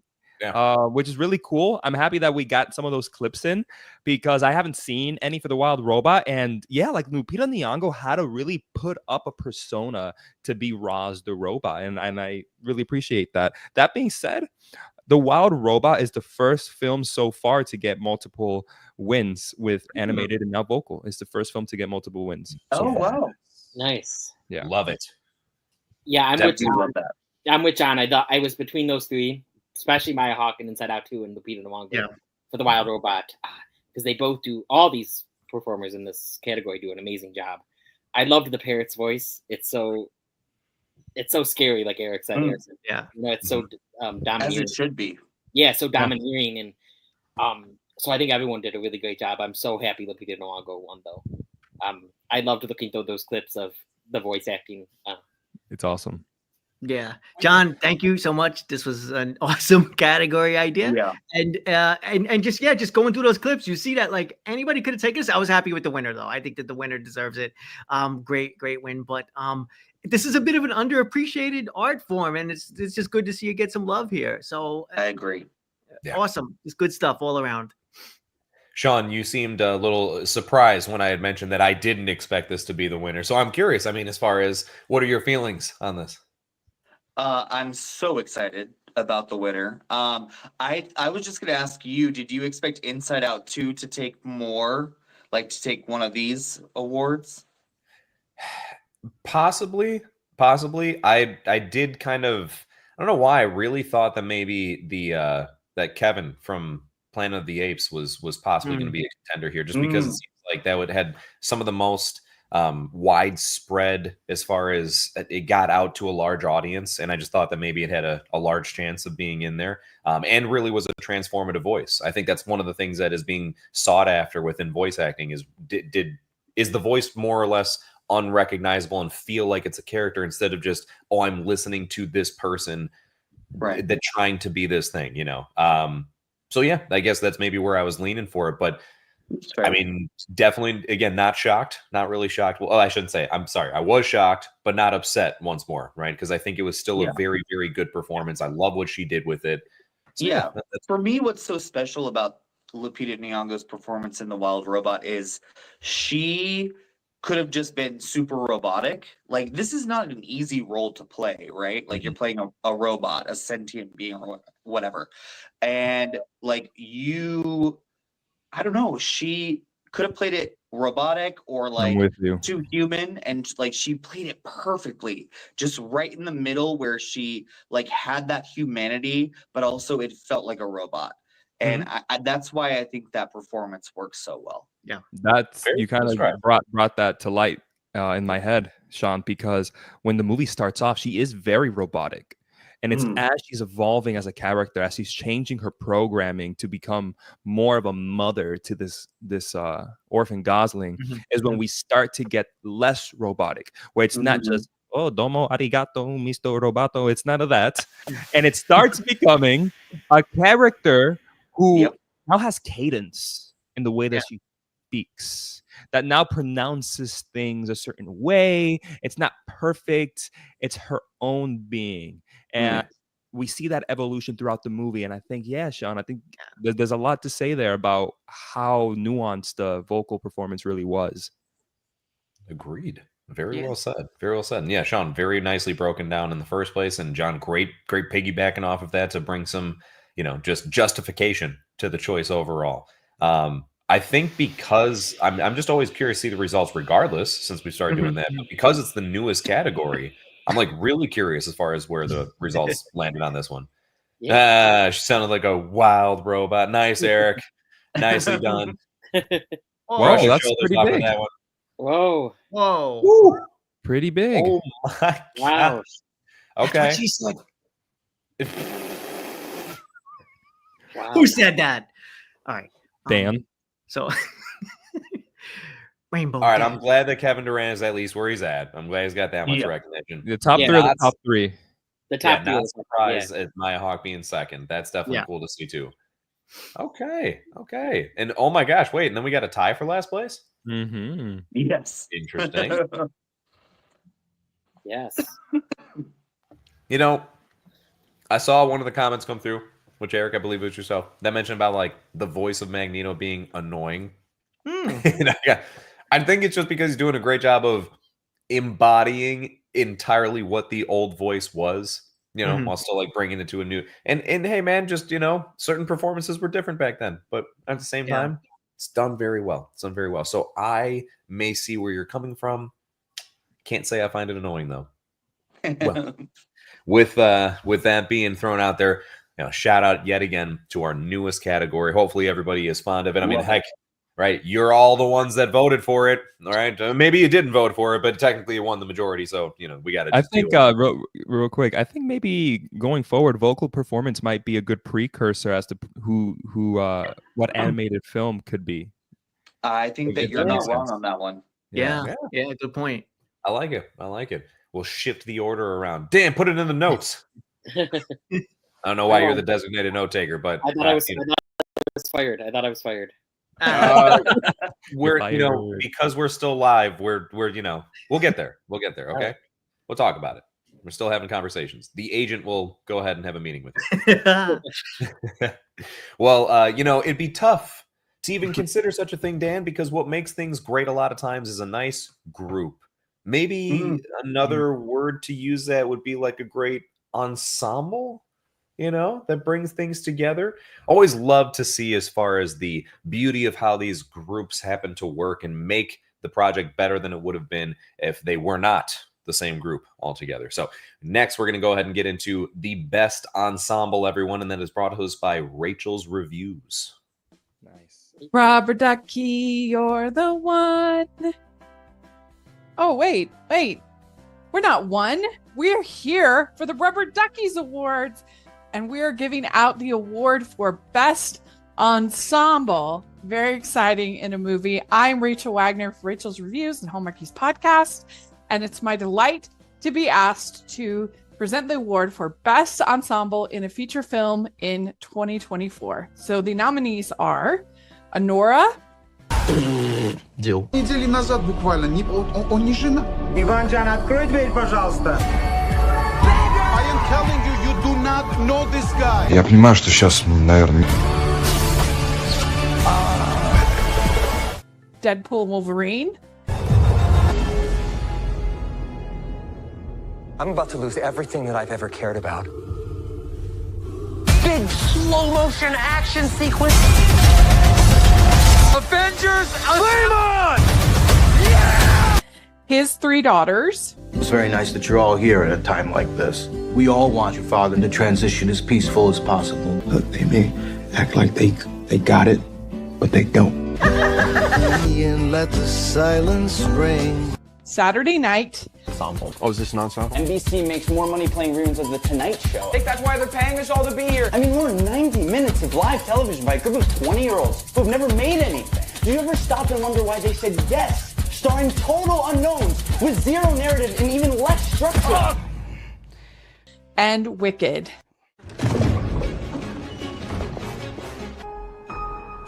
Absolutely remarkable.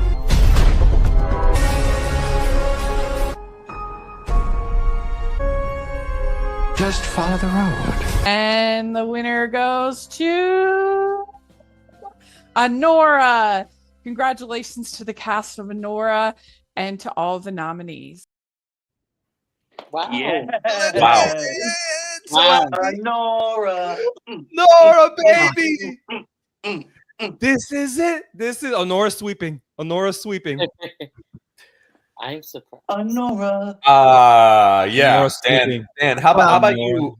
How about you elaborate on that surprise there, if you don't mind, if you'd be so kind. I don't know. I'm just surprised because with the category with Deadpool and Wolverine and Wicked, that I mean, I know that it's doing really well at awards and stuff, but I just really thought I didn't think it would win. Yeah, I don't know. I was surprised. Honestly, like I was really surprised that in a category with Deadpool and Wolverine with all those cameos, and then Wicked with like, you know, Michelle Yeoh and Jeff Goldblum, that Anora won. Like I was so happy. Yeah, that I didn't see that one coming. I'd love to get more into that, but you know, John, I can't bear taking any more time away from you with the excitement that is exuding over there. So why don't you go ahead, man? Just say how friggin' happy you are and explain why do you think this deserved to win the best ensemble? I'm extremely happy. I love Honora. I mean, I have a love for Honora the same like I did for Everything Everywhere a few years back. That is a love for a film I haven't had in about 2 years, I guess, right? So I remember watching it and like calling Sean and texting Sean like, bro, watch the movie, please watch the movie. Going to my wife, watch the movie, please. You have to watch this movie. My wife, by the way, also loves Honora. It's her favorite movie of the year as well. She loved it. And as for why it won ensemble, brother, I'm going to say this because it's a great ensemble. There is so much within that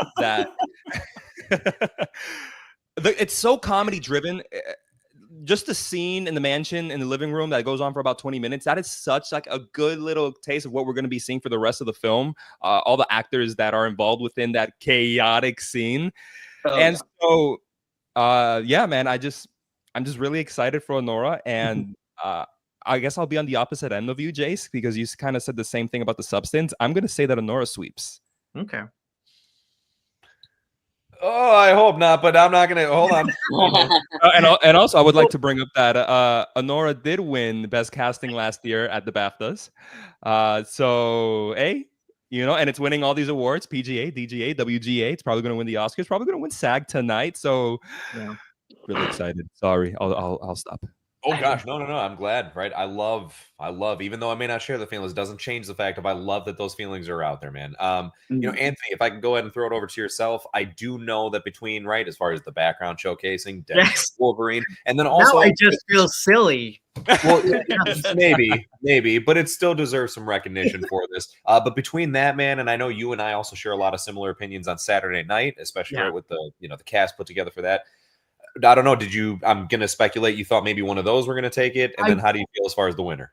Gotcha. Yeah, no, the winner, I'm happy. I'm happy for you, John. And I think it's a great pick. It's totally fine. Great ensemble. Yeah, I thought Deadpool and Wolverine was going to take this one. So yeah, it's a bit of a surprise, not an unpleasant surprise. It is what it is. Saturday Night, I was really rooting for, but at the same time, I feel like I haven't seen enough love for that movie, so I'm not surprised that one didn't take it. I am super curious to see what the stats will show, but I would have liked to have seen that one take this because I think the ensemble there was so great and such a frantic, fast-paced movie, and there's so many personalities bouncing off of each other and all of these great dynamics. I feel like it's like the very definition of this category, and I would have liked to have seen that win it, but it is what it is. Yeah, I said that. I thought that too. It's the definition of ensemble. Yeah, and I love that I started the clip with Chevy Chase's character saying, "Yeah, oh, what is this, an ensemble?" Beautiful. Yeah. No, it works too well. Yeah, I just thought I'm glad at least it's a time like this. Even if they didn't win, I'm very happy that they're in the category, right, and that they were nominated in the first place, so they still get some form of recognition. Did I find it to be as far as a unique ensemble for Honora? Sure, absolutely. But again, was I more taken aback and did I enjoy the ensembles presented and other stuff more? That's where I happen to stand. I could see and maybe not be a surprise of Honora winning other categories for certain things, right? But this one, I gotta say, I wasn't expecting it to take this one. So my viewpoint on this is, I think when we look at ensemble, we almost look at like how many stars can you fit into a movie. Sometimes. For me, and why I love that Honora won is that it isn't an ensemble of a lot of unknown people, but they came together and you couldn't think of the movie without any of these characters. So for me, that's why I love it, because it's like, look at all of these unknown actors that nobody knows about, and they each have their time to shine. It's a great point, but I also feel like that's exactly why Saturday Night is in here, because I don't think that's a lot. There's some recognizable people if you kind of know your stuff, I get, but not really as far as overall with big names. So I mean, I agree with the point wholeheartedly. I think that's again a perfect example as to why that's another one that's in here. And hey, but it's it always number 2? Let's see, as far as maybe the results will tell us, definitively as far as where everybody stands. Let's see. Yeah, let's look at these. Whoa! Oh my God. Close. That's the one my we gosh. weren't even talking about. And Dude, Sean, what was that? Like a vote? Yeah, right. I mean, it's 217 votes that were put in. So I would say it's probably like 7, maybe 6 or 7 votes. Yeah. Nice. Okay. I'm shocked to see. Well, I shouldn't say that. I could see why Wicked's up there even higher. So that's not too surprising. I'm really glad that Deadpool and Wolverine is at least up there in the top contenders. You know what I mean? Yeah. Saturday Night, I think just not enough people saw Yeah, it. exactly. But then nobody saw his 3 daughters then. I know, which is so sad. Literally, those 3 ladies, like, they deserve an award all on their own. I agree. It's a great film. Well, 7.4% is better than nothing. That's for sure. It's true. Harrison Ford. Terrible. Yeah, they couldn't even show his number, right? So be happy about this. Be happy we got the 7.4. Well, let's see here. As we get into the next part, something that helps bring all these projects together is, of course, not just the people that happen to be on the set and bringing these performances to life, but also the writing that goes into creating these performances in the first place, right? To kind of conjure up the ideas and start to bring it to the screen. And that would be the screenplay within itself. So we're going to go ahead and jump on into the best screenplay, which is going to be announced to us by Cody Ashford. And he's the director of a horror film that came out, last year. Sean, did you want to, as far as, please. I know it's your special announcement here, if you'd like. Yeah, no. So Cody and I went to high school together. We did drama for 8 years together, and he just directed a incredible horror film that came out last year called Drive Back. If you guys want to check that out. So very happy for him to be here and celebrating the Rubber Duckies with us. Yes. And thank you for announcing this category for us, bud. Appreciate that. Hi, Rubber Duckies. I am honored to be here. My name is Cody Ashford. I am the director of the independent horror thriller Drive Back that came out last year. We're available on Apple and Amazon if you want to check us out. I'm also on Instagram as Kodash27, and I couldn't be more honored to get to present the award tonight for Best Screenplay of 2024. So screenplay is obviously a super important part of the movie. It is the foundation of the story, but not just that, it's a working document that is really the first step to getting everyone on the crew involved. The screenplay is what's going to hopefully convince the actors that there's meaningful characters attached. It has to inspire the costume designers to begin to see a vision of a world that doesn't exist besides paper. And at the end of the day, hopefully convinces the producers to give it some money. Screenwriters are the people who come up with those initial ideas, and whether they wrote it themselves and get to direct it, or if they're writing an adaptation, a screenplay is that first step to creating the movies that we know and love. So, without further ado, the nominees tonight for Best Screenplay are A Real Pain, written by Jesse Eisenberg, Honora, written by Sean Baker. My Old Ass, written by Megan Park. Saturday Night, written by Gil Keenan and Jason Reitman. And The Substance, written by Coralie Farsha. Okay, the awards are out. And in this unwritten screenplay, except for the award winner, we're about to find out. The winner is Honora by Sean Baker. Yes, sweeping, baby. We're sweeping tonight. Going by the We're last sweeping one, I tonight. kind of knew that was coming. Going by the last one. We're sweeping tonight, baby. We're sweeping. Let's go. Honora. John, just take it away. This one. Just say some more stuff, please. I was ready to come out disappointed and say, "Hey, guess I blew my load too early, huh, guys?" I guess I didn't though. No matter of fact, you're going back in for round 2 for another load. Okay, let's do it. That's gonna be a real pain. Okay. I love it, man. I love Honora's screenplay. Sean, maybe if you want to piggyback on that, but I think that is definitely one of the best screenplays of the year, and one of Sean Baker's best screenplays as well.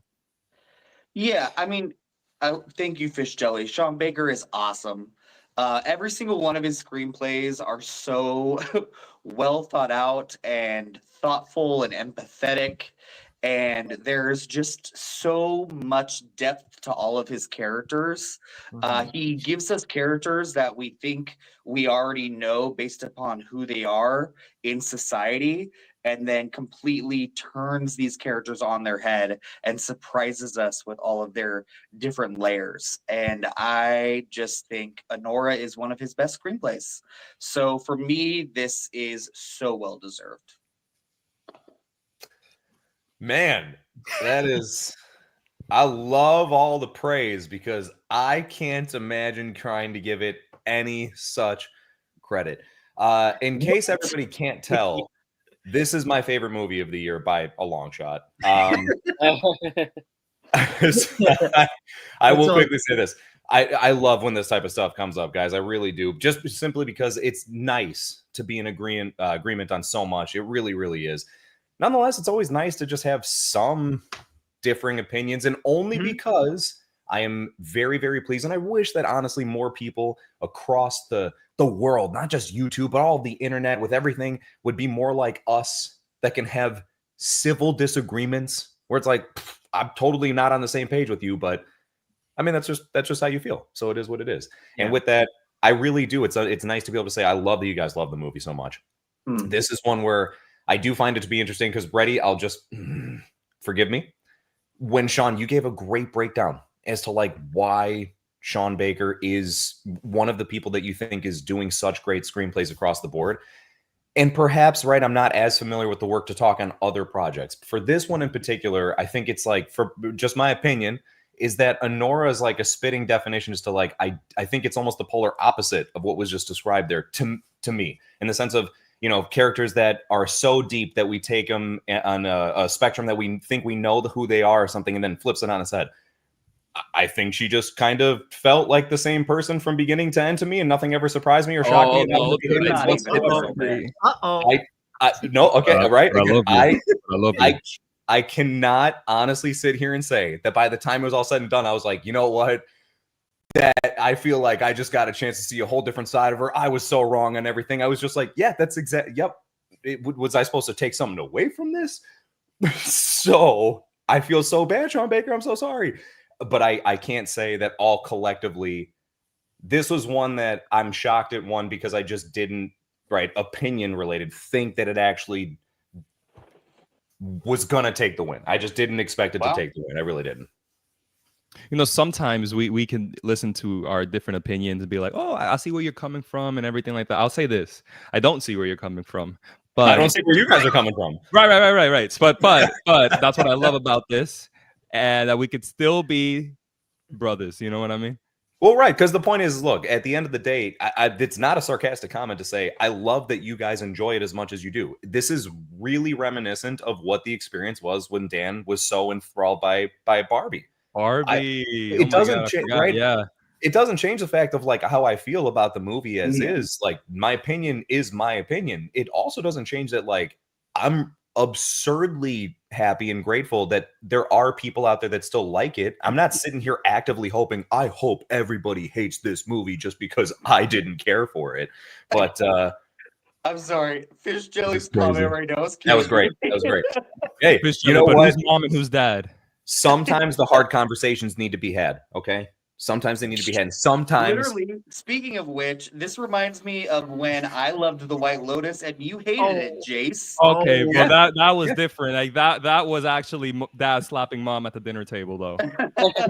don't make one of us drop an F-bomb and just leave the stream right now. If anybody is curious, the Cinema Squad does have a skit that we were able, after some time, laugh about the situation, but it was pretty heated all those years ago. There is a skit on the channel. Go after the stream. It's actually pretty good.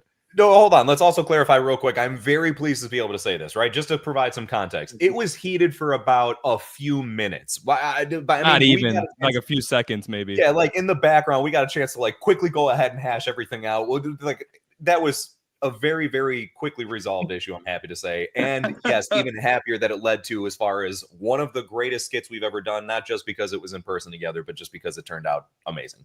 Yeah. yes. And yeah, anyway, so as we try to go ahead and forgive me for not being such a fan of the film, I'm sorry, I'm not sorry. It is what it is. You know, I am Dan. It's not to drag some spotlight onto you. I'm just happy to say that I'm not fully alone. I know you kind of share my opinion here. So what are your thoughts on this taking best screenplay? I'm very much on Jason's side of this one. And I think I liked it more when I first saw it. And then no. I don't know. I don't see what you guys were saying. Like, I don't know. She's like, I never got the impression that she hated her life as a stripper, and like that this would change it. Yes, everyone would want like a Cinderella story, but like so the ending didn't really mean much to me because I didn't get that she didn't like her life, what she had to do before her. I think it goes a lot deeper than just her liking or not liking her life. Again, this is not a Nora stream. That'll be after.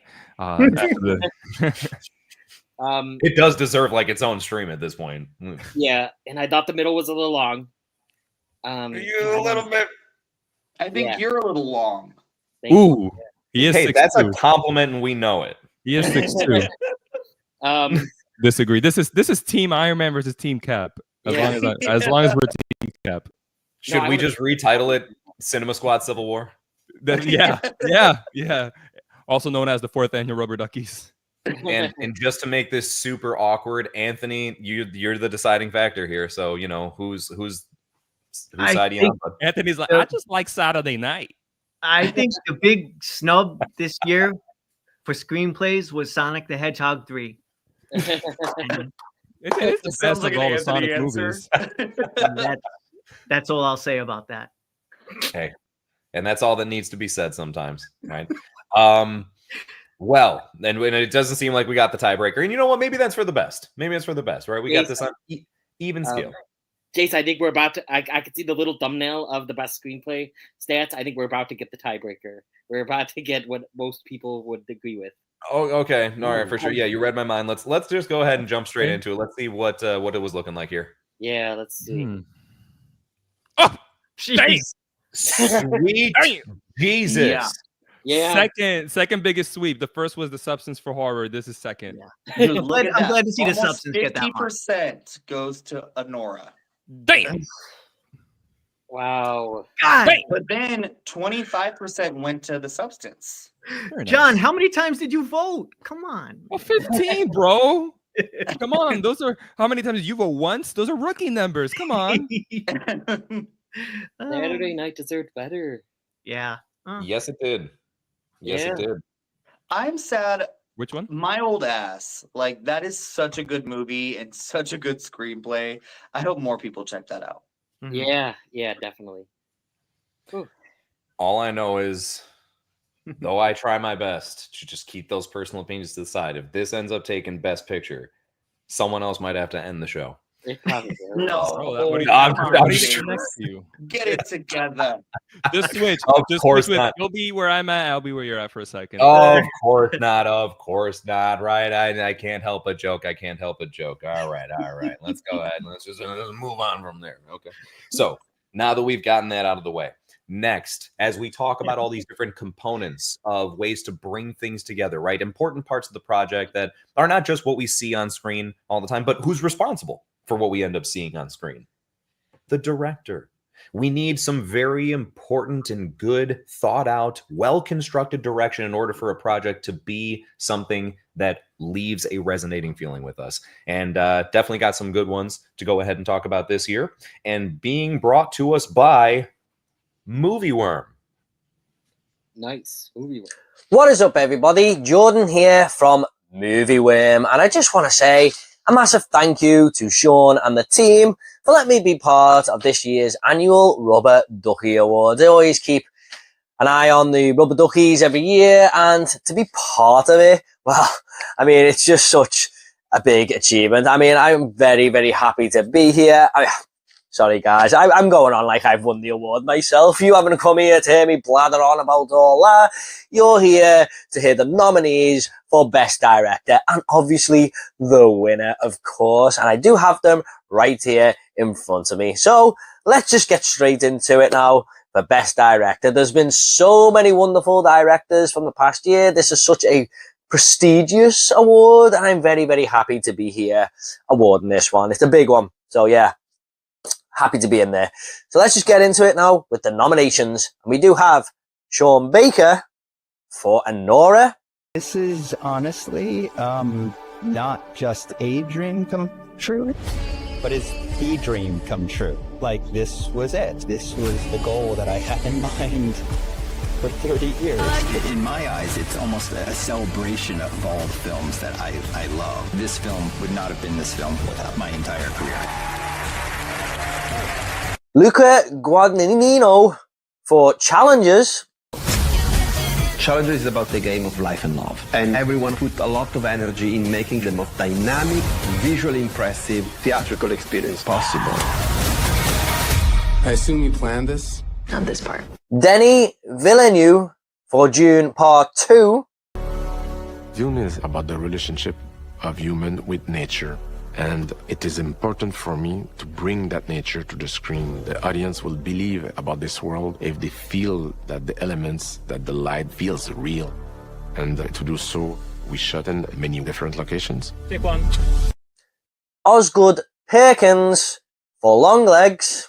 But I wanted to sort of engage a wider audience. And so it became sort of a question of what's the way to sort of ensnare that audience early on and kind of invite them in. And it became just that Silence of the Lambs was a movie that really impacted a lot of people and nobody kind of can forget. And we all know kind of what the indicators of it mean, and we know this scene and we know that scene, and we get the kind of fish out of water young woman detective, and there was this sort of underhanded almost intention to sort of bring an audience along for a certain ride that they were anticipating and then have several floors down to also explore.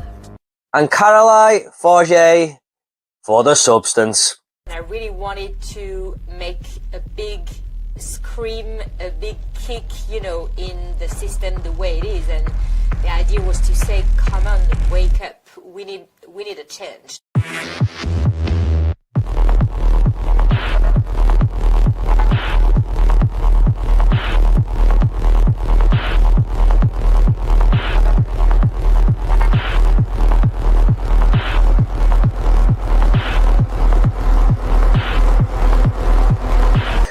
Okay, guys, I do a little bit different here. I don't actually have an envelope. I got this little black bag here. So, yeah, nice shiny bag.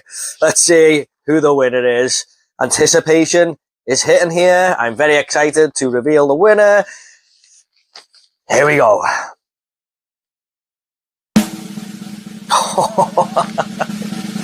It is Coralie Forget for the substance. Wow, John. John. Hold on, this is crazy. Hold on. Oh, that's too much. Dennis Quaid, get out of here. Oh, what sweep? What who's sweeping? What? Hey, Take that, Nora. We're both in the same boat, buddy. All right, we're just different boats, but on the same one. Yeah, That's true. That's true. Yeah, not the. Oh God, I will say this: it doesn't bring me any joy to see, you not Yes, it be does. Yes. happy about it, right? I mean, I will say there's a small part of me that would have been okay with Honora taking it just because I know you would have been ecstatic about it. But on a much more selfish note, I'm really, really happy that the substance took it here.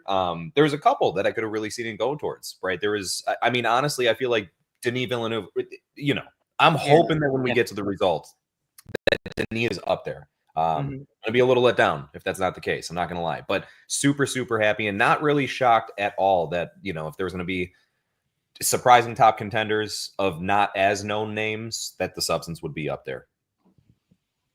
Sean, Yeah. what you thinking, man?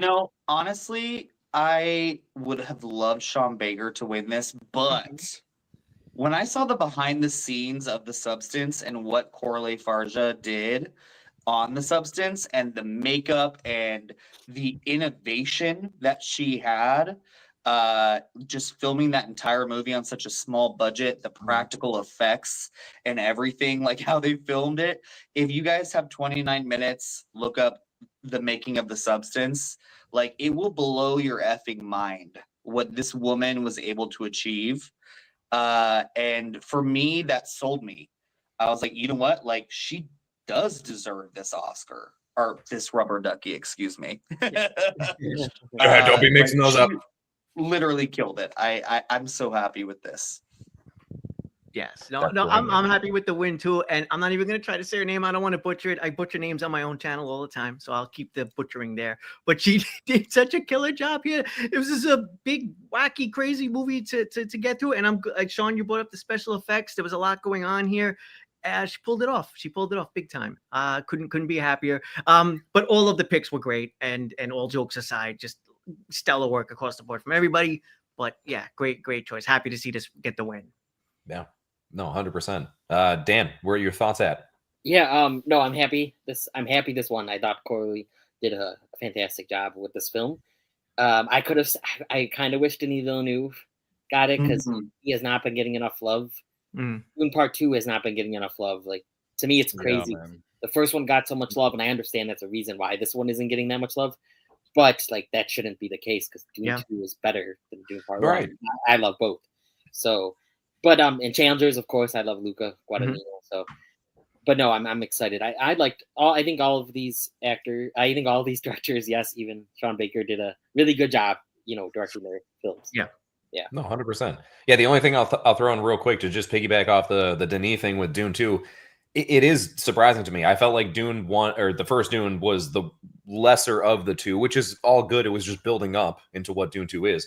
But it's funny because that got a whole bunch of hype, and then as far as talk within the awards. But then now this I feel like when it came out, made an insane splash, right? Like a really big impact, and then died out just as quickly, oddly enough, and then just hasn't really been recognized since then.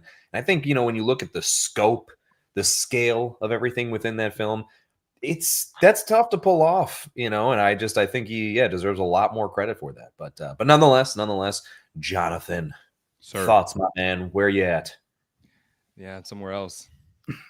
No, come back to us, bud. Come back to us. I saw your fingers crossed when they mentioned Denis Villeneuve, and bro, what a great feat of direction last year. That nobody's really talking about it outside of movie pundits like us, which is insane.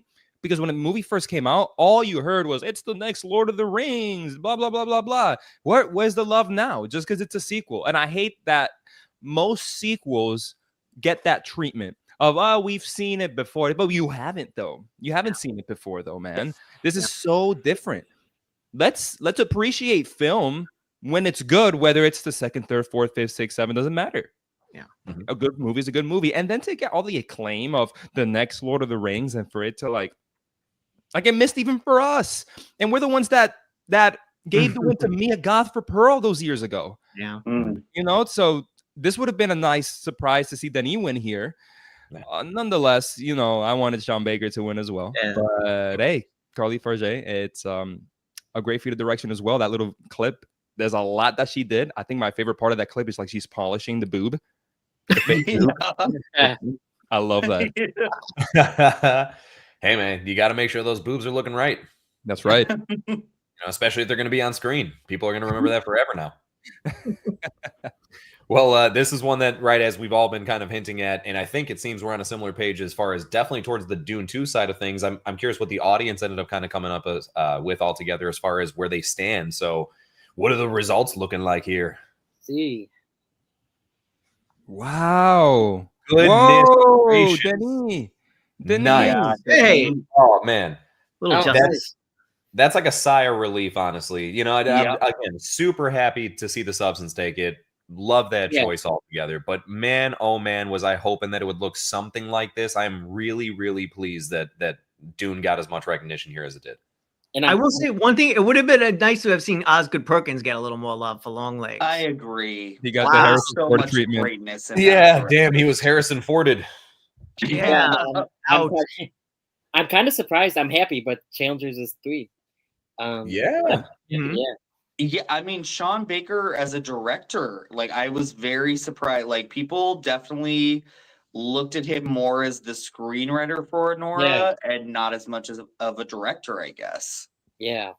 That's fair. That's fair. You know, right? As far as to each their own, exactly. It happens. That's how sometimes it just swings one direction or another. And that's what I love about the unpredictableness of this show right here. And keep that unpredictability going, seeing what we can get ourselves on into with this next one. We happen to still, of course, be in the movie field. We're staying there for the remainder of this.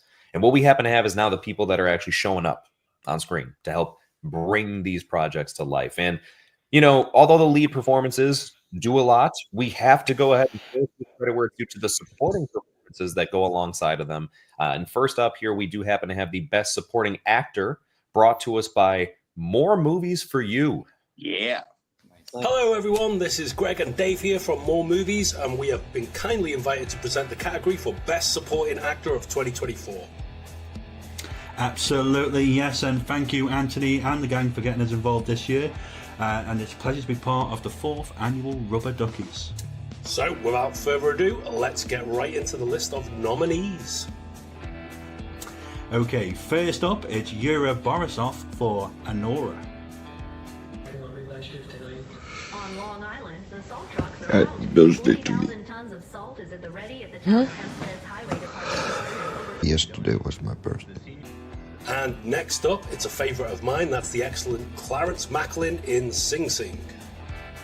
I got a label. Everybody perceived me to be thug, gangster, whatever. And that kind of like put me in a box. And you don't have a box. Then we have Kieran Culkin for A Real Pain.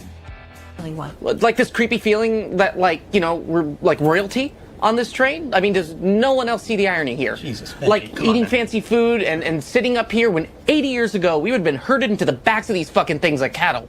Okay, and the 4th nominee is the only British contender in this category for this year, and that's George McKay in Femme. I don't want to hear any noise, you understand? You make a noise, I'm gonna cover your mouth.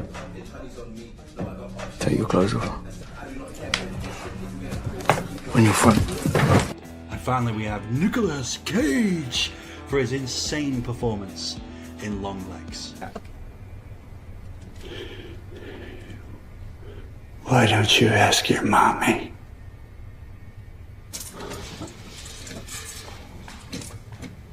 Hail Satan. And now, the winner of Best supporting actor. This year's Rubber Duckies, as voted by you, is Nicolas Cage for Longlegs. Hey! Wow, what a surprise! Wow. That's the biggest surprise of the night. Yeah. I know. Yeah. Oh yeah, man. No, without a doubt. John, take it away, man. Right? Because I agree. Pleasant surprise. What are your thoughts here? I just wasn't really expecting that at all. I thought he was just happy to be there. Whoa, was that the results? That was the No, wrong Dan. result. Oh, That was okay. the Well, wrong nobody results. screenshot. Nobody screenshot. I didn't see it. But No, nobody screenshot that. Spoilers. Anyhow, man, no, I didn't even think he was in winning contention. He was just happy to be here, and he won. Like that's crazy to me, man. He definitely did a lot. He did a lot of acting in Longlegs, and it's one of those characters that love him or hate him. I think it's gonna be cemented as one of the best horror characters in recent memory. He's gonna be up there whenever you see like those little fan arts of Freddy Krueger and Michael Myers and Art the Clown and Chucky the Doll. Now we're gonna see Longlegs. Yeah, Which is cool, man. What a surprise! Again, I I know, can't I get over how love much it. of a surprise it is. It does make me feel as though, like, I love when performances leave you, or movies in general, right, leave you with the feeling of you want to see more. And that's one thing where, of course, it works in small bits, right? And perhaps that works to its favor. Maybe if you did see more of it, extended scenes, it would start to kind of lose that luster that it has, if you will. But I honestly would like to see more of that. It appears, as far as without giving too much away of the context of the movie, that's one more of like the final acts of his plan, if you will. I would love to like kind of see where it originated, right? Kind of all of that leading up to where it got to within the movie itself. So love the performance, love the choice. I do want to say quick shout out to Kieran Culkin, because I mean, my gosh, I thought that was such a great job of, if anybody hasn't seen that, great movie in general, as far as A Real Pain, right? Just good job all across the board with that movie. But that performance by Kieran Culkin is like, everybody knows somebody like that or has met somebody like that, I feel like. And so just want to at least give that an honorable mention. But I'm really happy to see Nicolas Cage take this. Wasn't expecting it either. Super happy, though. Super happy. Anthony. Yes. Well, first I want to say very special thank you to the guys from More Movies. Guys, yes, awesome. Very happy to have you on. Really awesome and happy to have you on board. Anthony, your background, change it. Yeah, I know. I missed the boat on this one because all night long, none of my picks are exactly happening. So here I'm like, forget it. It'll probably just be something Nora related. But no, my pick ends up being this was the one I was really rooting for. I'm a huge Nick Cage fan. Very, very happy to see him get this. And Jace, to your point, yeah, sometimes less is more. But in this case, I did sort of want to see more of this whack job and how we got there and so yeah, they left me wanting more. Very happy about this choice. Very happy about this pick. Awesome. Good stuff. Sean, over to you, man. Yeah, I was so excited about this when I thought I was very surprised. This is probably the most competitive race out of all of the races, and you'll see that in the stats. But this one shocked me, and for good reason, because Longlegs is so like grounded and grim for like most of its runtime, and then you throw in Nicolas Cage, who is so outrageous and doing something so different, but it works and it makes the movie what it is, and it makes it memorable. And I mean, you can't forget that performance, whether you think it's too much or you didn't get enough of him or whatever you think. Like, you're not going to forget that performance. Yes, very memorable. It'd be fair to say it would be an entirely different project without that, or if somebody did something else. Yeah, well worded, my man, well worded. And before we see the results, Dan, where you stand on all this? Yeah, no, this is the biggest shock of the night, I think. I did not expect him to win. I don't know. I didn't expect him to be in second. He was great. He's great, but I'm just like so surprised. Yeah. Good. No, fantastic. Well, let's just see how close it was, right? We brought up it was a close race. I'm super curious to see how close it was and with who. What are the results looking like on this one? Let's see. It was close. Wow. Oh, geez. What? Jeez. Wow. Yes, I love it. No, phenomenal. What this is? Oh my gosh, man! Yeah. What a split. Even Yeah. Yura, wow. Literally every day when I was watching it, every day it was changing. Wow. Sean, because it was so close, I'm just wondering if maybe you kept an eye on the votes. Do you know exactly how far off like the votes were?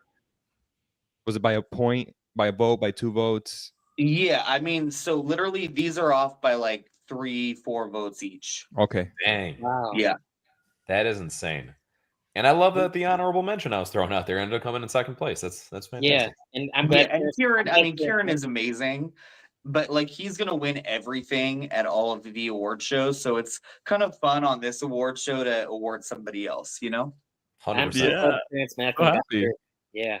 Yeah, and Nicolas Cage deserves an award for like the most Nickoliest, cagiest of performances. Yeah. So yeah, I do want to no. say also Clarence Macklin in Sing Sing. Yeah. It is a crime that he is not nominated for an Oscar. He That is. performance is incredible. And anyone who hasn't seen Sing Sing, like they need to watch it, and like you'll know why he deserves an Oscar nomination. Sean, is he one of the actors from that was like he was originally part of the program? Yes. Okay, thank you. He's So originally part of the program. He is a felon. Pretty much everyone but Paul Racy and Coleman Domingo were all a part of the program. Yeah. In that film. So yeah. Interesting. even more of a reason to give credit where it's due. 100%. All right. Well, no, yeah. Well said, guys. Love the deets. Love the deets and love these more categories that we're getting into because it's really just the other end of the different branch of the same tree, if you will, as we just got a chance to talk about Best Supporting Actor. We got Best Supporting Actress, and that'll be brought to us by Luke Hearfield.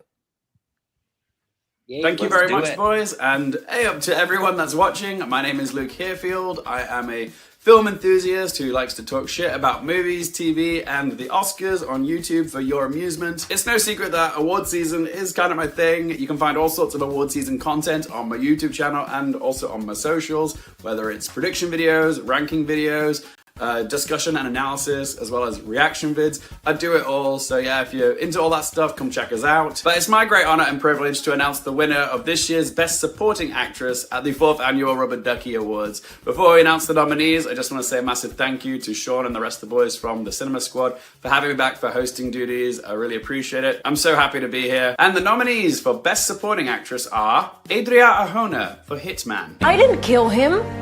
Wait, who's accusing me of this? This is bullshit, and you out of all people should know that I was incapable of this. Okay, then who did? What the hell happened? I just know what they've told me. Ariana Grande for Wicked. Look at you. You're beautiful. Dolly DeLeon for Ghostlight. It's like a fight choreographer, but for physical intimacy. We don't need it. We can figure it out ourselves. The audience lives through us. We owe them something real. Margaret Qualley for The Substance. Thank you so much, everybody. I'll see you next week. And in the meantime, take care of yourself. And Zoe Saldana for Emilia Perez. ¿Cuánto tiempo más? Agacharé la cabeza. ¿Cuánto tiempo más? Les lameré las botas. ¿Cuánto tiempo más? And the Rubber Ducky for Best Supporting Actress goes to... Oh yeah, Margaret Qualley for The Substance.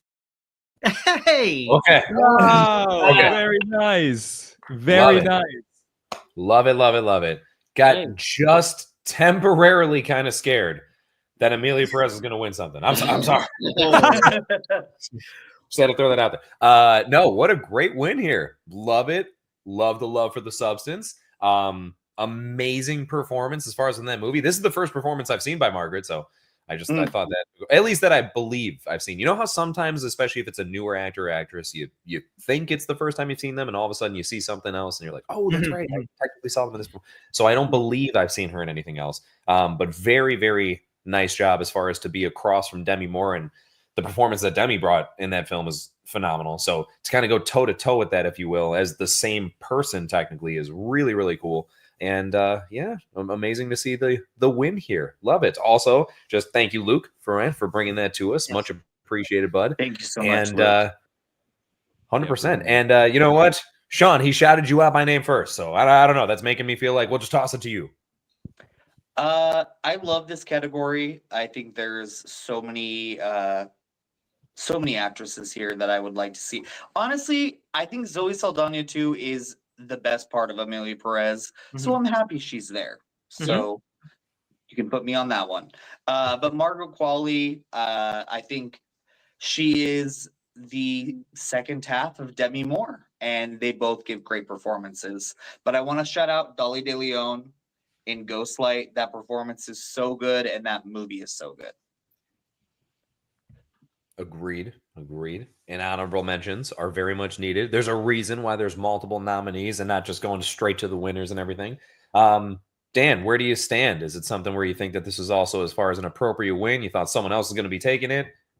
No, I'm super happy with this. I loved her in this. I loved Demi Moore in it. I thought they both did a great job, and just to see Margaret Qualley grow as an actress, because I've seen her in a couple other things. I did not like Drive Away Dolls, so I'm glad that she was never nominated for that. But she's great here, so I'm very happy with that. Yeah, Adria Arjona really, surprised me in there as well in Hitman. But the whole Dolly De Leon, Ghostlight's such a good movie. You should definitely check out Ghostlight anyway.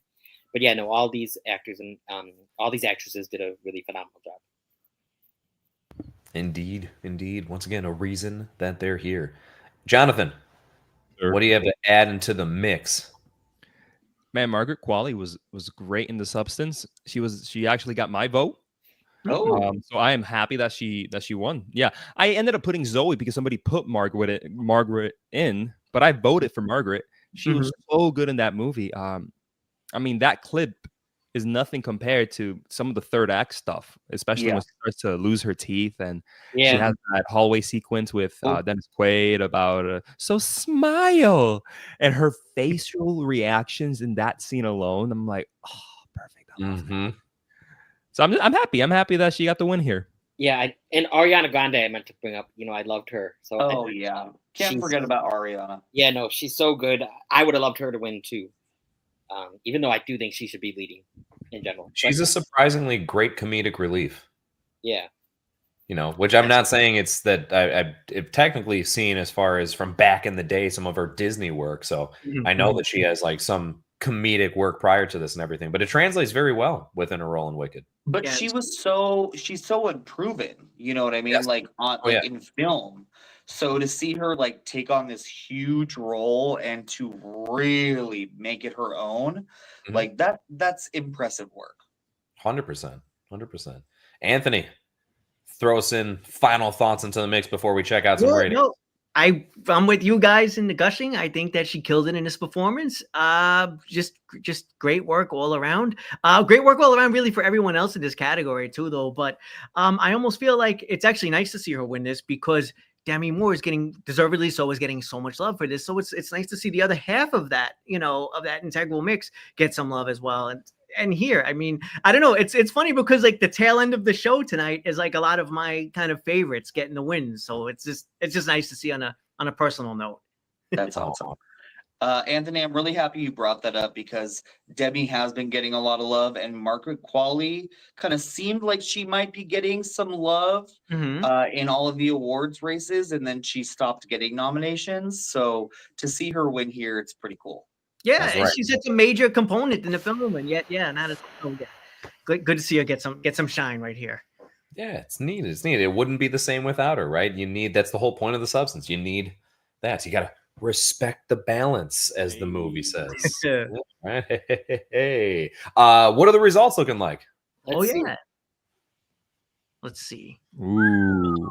Ariana, not too far behind there. Nice. Yeah. Okay. But still, like almost 40% for Margaret. Yeah. Yeah. Love seeing that. Definitely as far as what I would be hoping for. And I mean, hey, decent amount of love for Zoe Saldana there as well. I'm pitched that, because like Sean said, she's my favorite part of that movie. I've been a fan of hers.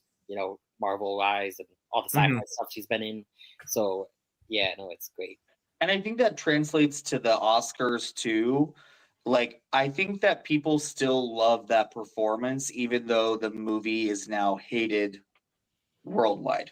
Right, yeah. Yeah, I'd be lying if I said I've seen the entirety of that film. The snippets that I have make me question if it is worth my time. Maybe one day, but yeah, the penis to vagina song. Yeah, that right there kind of just did me. That should be up for a Grammy. Yes, that is, or Rubber that Ducky. should be up for a Razzie. Yeah. I mean, on a much more serious note, if I'm not to be sarcastic, 100%. Yeah, but as soon as I heard that, I remember when I heard somebody say that was from that movie, I thought it was a joke. I thought they were being sarcastic and they were just trying to stretch it. And then when I actually heard the clip, I nearly dropped my phone out of laughter. It was that ridiculous, that absurd.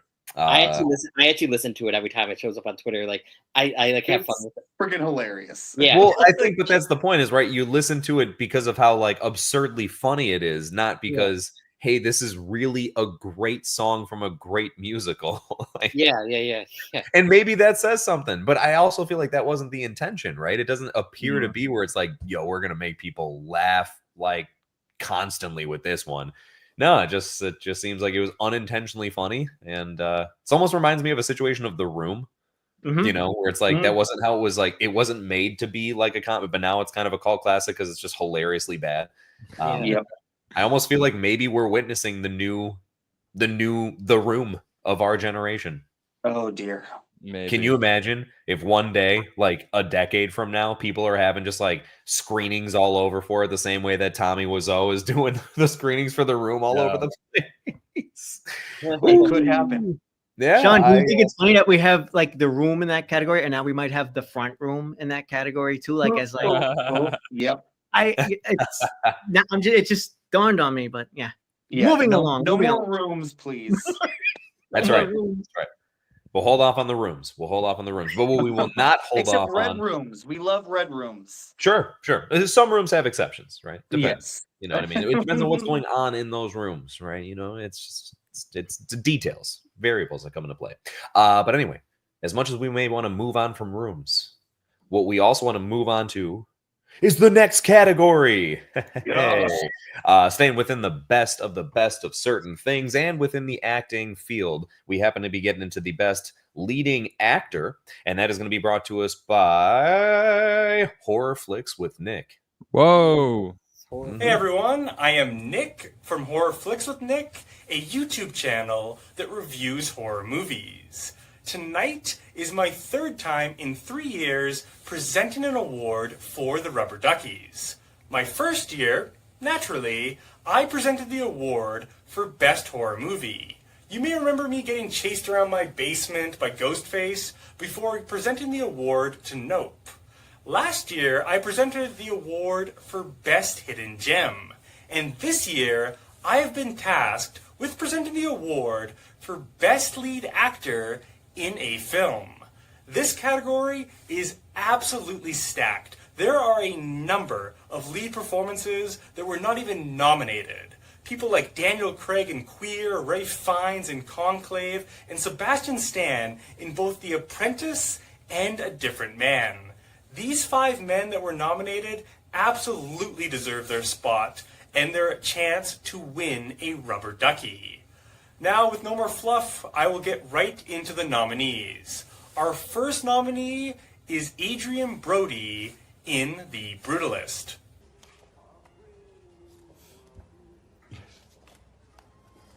I'm sorry. Have I upset you? No. Not at all. Did not realize these images were still available, much less of any consequence. May I keep these? Of course you may. And very artistic. The second nominee for the Rubber Duckies is Coleman Domingo in Sing Sing. It's been a program that was established to help the population with management skills, and it's turned into something a bit more, wonderful, because it helps people get more in touch with their feelings and able to process and actually move through and truly get some rehabilitation. So are you acting at all during this interview?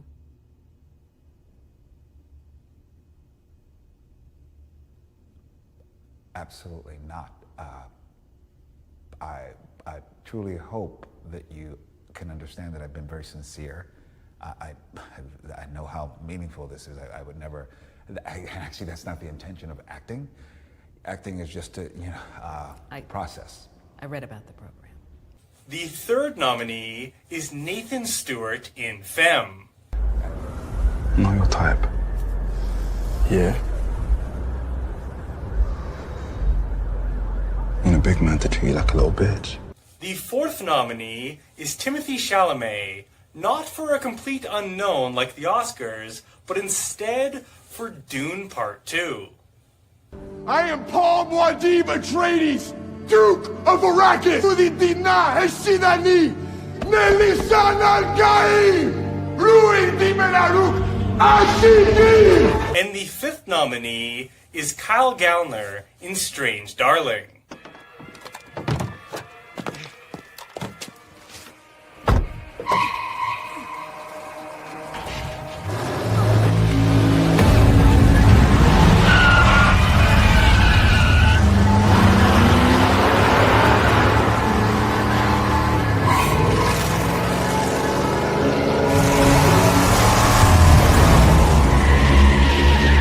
Before I announce the winner, I just want to say a quick thank you to all the guys at the Cinema Squad for allowing me to present again at the Rubber Duckies. I hope I'm back next year, and I can't wait to see what category I will be given. All right, I have the results right here, and the winner for Best Lead Performance in a Film goes to Adrian Brody in The Brutalist. Wow. Undeniable. Undeniable. Okay. I'm surprised still. I am also surprised. Yeah. Yeah. Okay. Sean, you're surprised. I was, yeah. Okay. I didn't think enough people had seen The Brutalist. I mean, because it just came out. It came out during voting, but like it came out at the beginning of January. So, like, either people voted for it, or they just voted because they saw the trailer, or they knew of the hype of it, or whatnot. Right. But like, I was surprised by this. Okay. I gotta say, just a quick couple of side notes. Number one, because I have just recently seen the new animated Spider-Man show, I feel like, and also because that was actually my first impression of Coleman Domingo, funny enough. Now, anytime I hear him, I just hear Norman Osborn. That's He's so yeah. good. He's The so whole good. entire time he was talking during that clip, I was just, Mr. Osborn? Right. But then other than that, I gotta say, I was rooting for Timothy in this one. Yeah. That was my vote in particular. And I do love that the clip that was chosen here was, I kid you not, the scene in particular that won me over. I already thought he was a cool character. I thought he was doing a great job. But I really did kind of think to myself, man, he doesn't fit the mold, in my opinion, as someone that could be like that just really dominating leading presence that his character seemed to have to try and be until that scene happened. And then I was like 100% team Chalamet. So, I love that he's at least in here still. And, shout out to Mr. Brody for taking it over. Though, guys, I have to throw this out because I know we've kind of discussed this before. Sean, you introduced this detail in the first place. Okay. There was a bit of an enhancement on his performance. And I know usually that's only referenced in, maybe certain ways. But in this case, AI, gentlemen. Yes. AI was used to enhance his accent for this performance. And I'm really, really curious where everybody stands on how much that impacts the deservingness, if you will, of winning.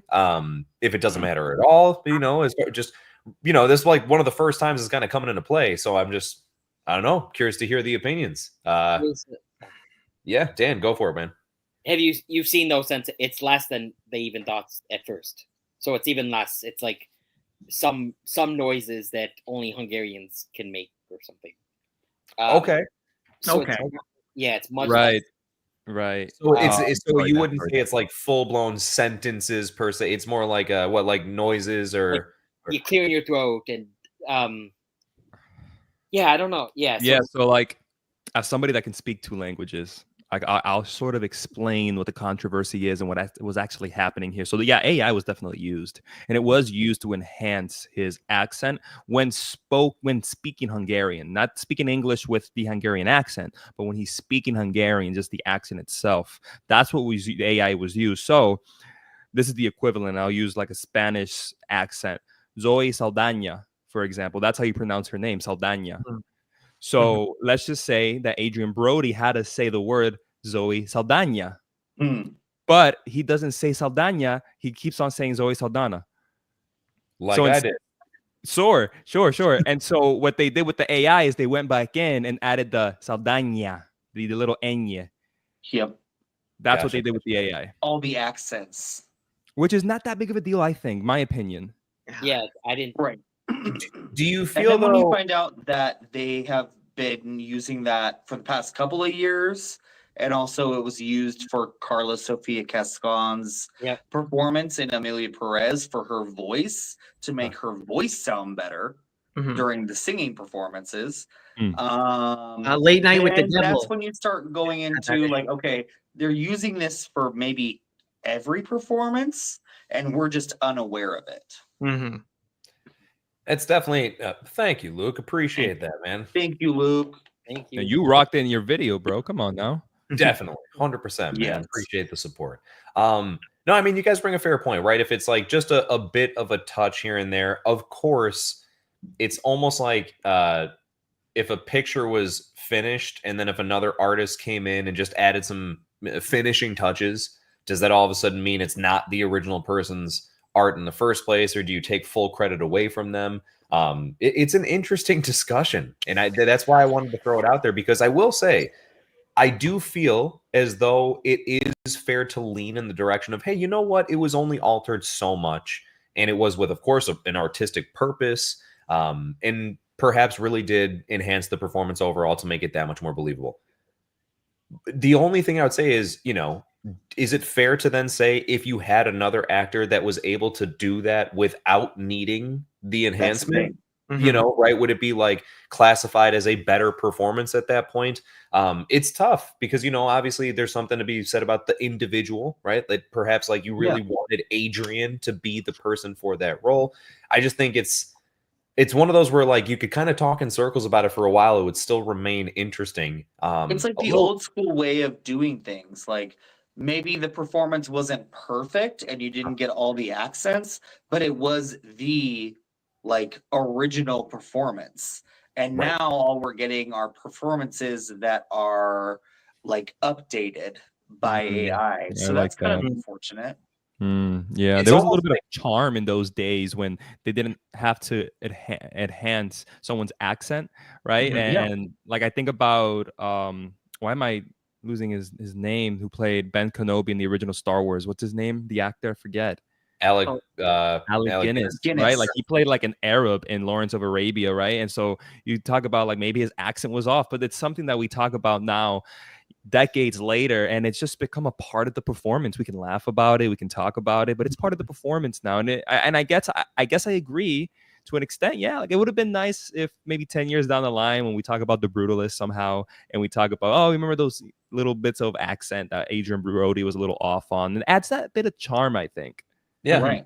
100%. Yeah, exactly. I'd rather have those little bit of imperfections there, to be honest with you. Yeah, I mean, it's great. I would agree.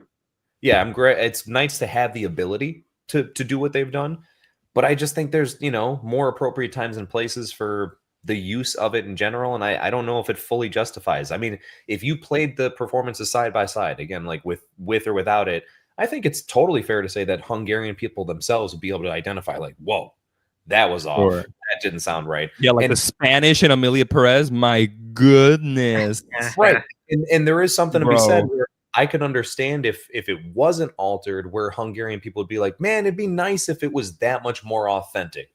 Totally fair. But I still stand by like how we're saying of I'll take the imperfections. If the performance Mhm. overall is that good, if he's the right guy, and if it were the right girl for the role in particular, I'll bear with the imperfections because the performance overall is probably going to be what stands tall more than the fact of they didn't have the little phlegm in the back of their throat when they said this part, or they didn't say this with the certain roll of okay, it is what it is, right? So it's I don't know. So again, very interesting topic. Was Yeah. definitely curious is again where we all stood on it because it's the first time that we could really throw that conversation into the mix there. But yeah, so with that, let's go ahead and take a look at some We got a results. super chat real quickly. Super chat. From Nassim. Nassim, what is Whoa. up? Thank Wow. you. Thank you, Nassim, so Wow, much. Nassim, thank you. For that super chat. My goodness. Uh, Wow. So appreciative. Enormous thank you. Wow. Seems saying, what a great show. Looking forward to Rubber Duckies next year. Amazing job, everyone. Well, first of Thank all, you so again, just much. comments, that's incredibly kind of you. I love that we're already looking forward to next year, right? We Every haven't year. even wrapped this. Every year. You're not the only Annual. one. You're Jay. not alone. We're right there with you. And yeah, expect some craziness. I mean, every year, of course, but it's gonna be big year number 5 for us, everybody. Right? We're getting to like a cool true love that. milestone at that I point. love that. But- Half of but, that. Jace, yeah. sorry. We're talking a lot of ish on the performance and it won. So can I say some good stuff about Adrian Brody? Sure. Yeah, of course. Listen, that is a devastating performance. I'll like accent aside, the facial expressions, the mannerisms, what he goes through, what he's toiling over mentally, and he's able to portray that just through his eyes, just through the way he looks at things and looks at people. The scene that they used for the clip here it's great. But my favorite scene of his performance in the movie is when he's driving with his wife and he's having this sort of meltdown because they're immigrants in a country that doesn't want them. And he's just going at it. It's like, they don't want us here. They don't care about us. They want us to leave. And he's going crazy. That is one of the best Oscar clips of a performer for this year that I've seen. So all that to say, like, he's still deserving of the win. Yes. Oh Yeah, yeah, I agree. no, 100%. And I think it is nice to hear the clarification because I myself didn't even know going into this, bringing it up. I knew it was altered. I didn't realize to what extent. So I love being able to find out, right, like how much or minimal it ends up being. Yeah, no, I mean, just really, really cool. We have yet to take a look at the results at this point, Yeah. correct? Oh yeah, Yeah. yes. Yeah, let's go ahead and jump on into that. Oh, wow. Okay. Oh wow. What Timothy Oh, Chalamet? Coleman Coleman Not bad. Domingo at 2. Coleman Dang. Domingo is in Solid second. number 2. Coleman Yeah. Domingo deserves it. Yes. I think- That's yeah. Wow. Okay. Right. To be completely honest, like watching Sing Sing again and seeing Coleman Domingo, I know that Adrian Brody is probably going to win the Oscar, but like Coleman Domingo in that movie, I feel like it is his time. And Adrian Brody already had his time. Mhm. And for me, I just think that performance is so good. And like seeing that clip in the video, I don't know. I'd like Coleman to get more flowers. Yeah. Yes, definitely. I've always It- thought that every performance I've seen of him, Yeah. even Rustin, even though the movie was, I liked the movie, but it wasn't, but The movie he could have been better, but he yeah. was amazing in it. Yeah. The clip was definitely a great representation of like a good performance. You know what I mean? Even just that part alone, it seemed like so genuine. And actually, what's funny is it's great when there could be a scene just like that where they're talking about acting, right? And then they're just being like, "You're not acting right now, are you?" And for him to be able to give an answer that is so like believable enough, but Yeah. like yes, you are acting, but him like he can say it in a way where it's like, "Dang, dude, it doesn't seem like you're acting right now." It's good performance. Good performance. Yeah. Absolutely. Yes. Glad he's getting the love as well. Well, with that now brings us to the, once again, other side of this category, if you will, right? Because we had the Ooh. leading actor. Now we happen to have the Best Leading Actress, and that is brought to us. Returning is Fish Jelly. Fish Oh, Jelly. let's get it. I love you guys.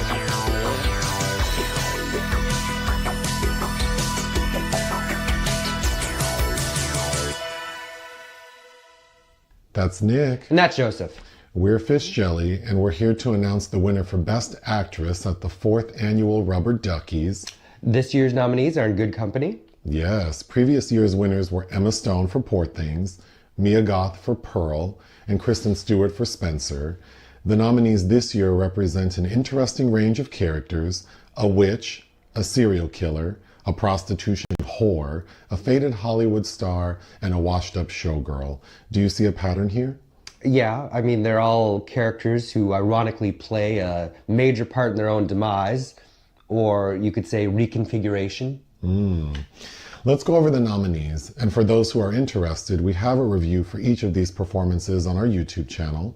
First, we have a woman who's been nominated for 7 Razzies and won 4. It's Demi Moore for The Substance.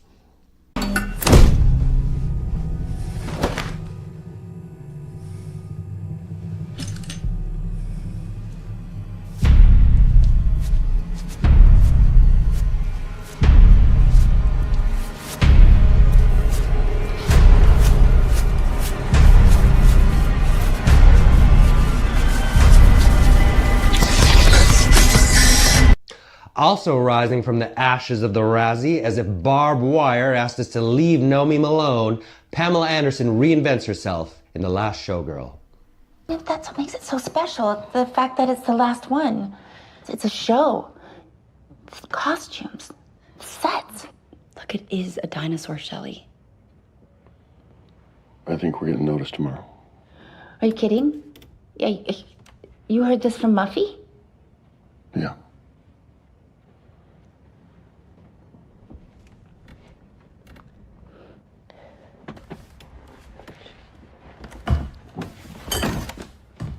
Next, after playing Aretha Franklin and Harriet Tubman, we have Cynthia Erivo defying depravity for Wicked. I'm not afraid. It's the wizard who should be afraid of me. And taking a break from serial killer typecasting is Mikey Madison for Honora. I said it's because your son's a fucking pussy. Or a disgusting hooker. And your son hates you so much he married one to piss you off. Lastly, we have an MTV Scream Queen and Yale graduate, Willa Fitzgerald, for Strange Darling. I meant no police. No, it's better that we call them Genevieve's right. Come on, man, just give it a minute, please. It's best we let them know. Please, man, do me this favor, no fucking cops. And the winner is Demi Moore for The Substance. Hey, son. Demi. The love for Demi is real. No, It's very real. I feel, can you feel the substance tonight? Can you feel it? Oh my gosh. Was hoping for this. I could see it going multiple ways. So, you know, I wasn't going to be shocked one way or another, but oh my gosh, yes. Yes, Anthony. Are you as ecstatic as myself about this? You know, I am. This is, again, it's another one of my favorites, so it's nice to see her getting love. She's getting plenty of love already, but yes, she's gonna get a little more here. Why not? A little more love is always a good thing. Yeah, solid pick. I'm happy all around. Yeah, it's just gonna be a lot of gushing from me. So yeah, whatever. Gush, man, gush away. Gush Oh, and all thank you to Fish Jelly. That was awesome. Yeah, Oh, huge thank you to Fish Jelly. Thank you so much, guys. Much Stellar appreciated. channel. Yeah, it's always great to see you. It's always great to see you, especially up on the show here, right? Yes. But yeah, and check out the reviews. As they said, they got reviews for all these performances, so check that out as well. Dan, where you at? Where you at with the feelings on this? You also ecstatic? Yes, no, I'm very happy with this one.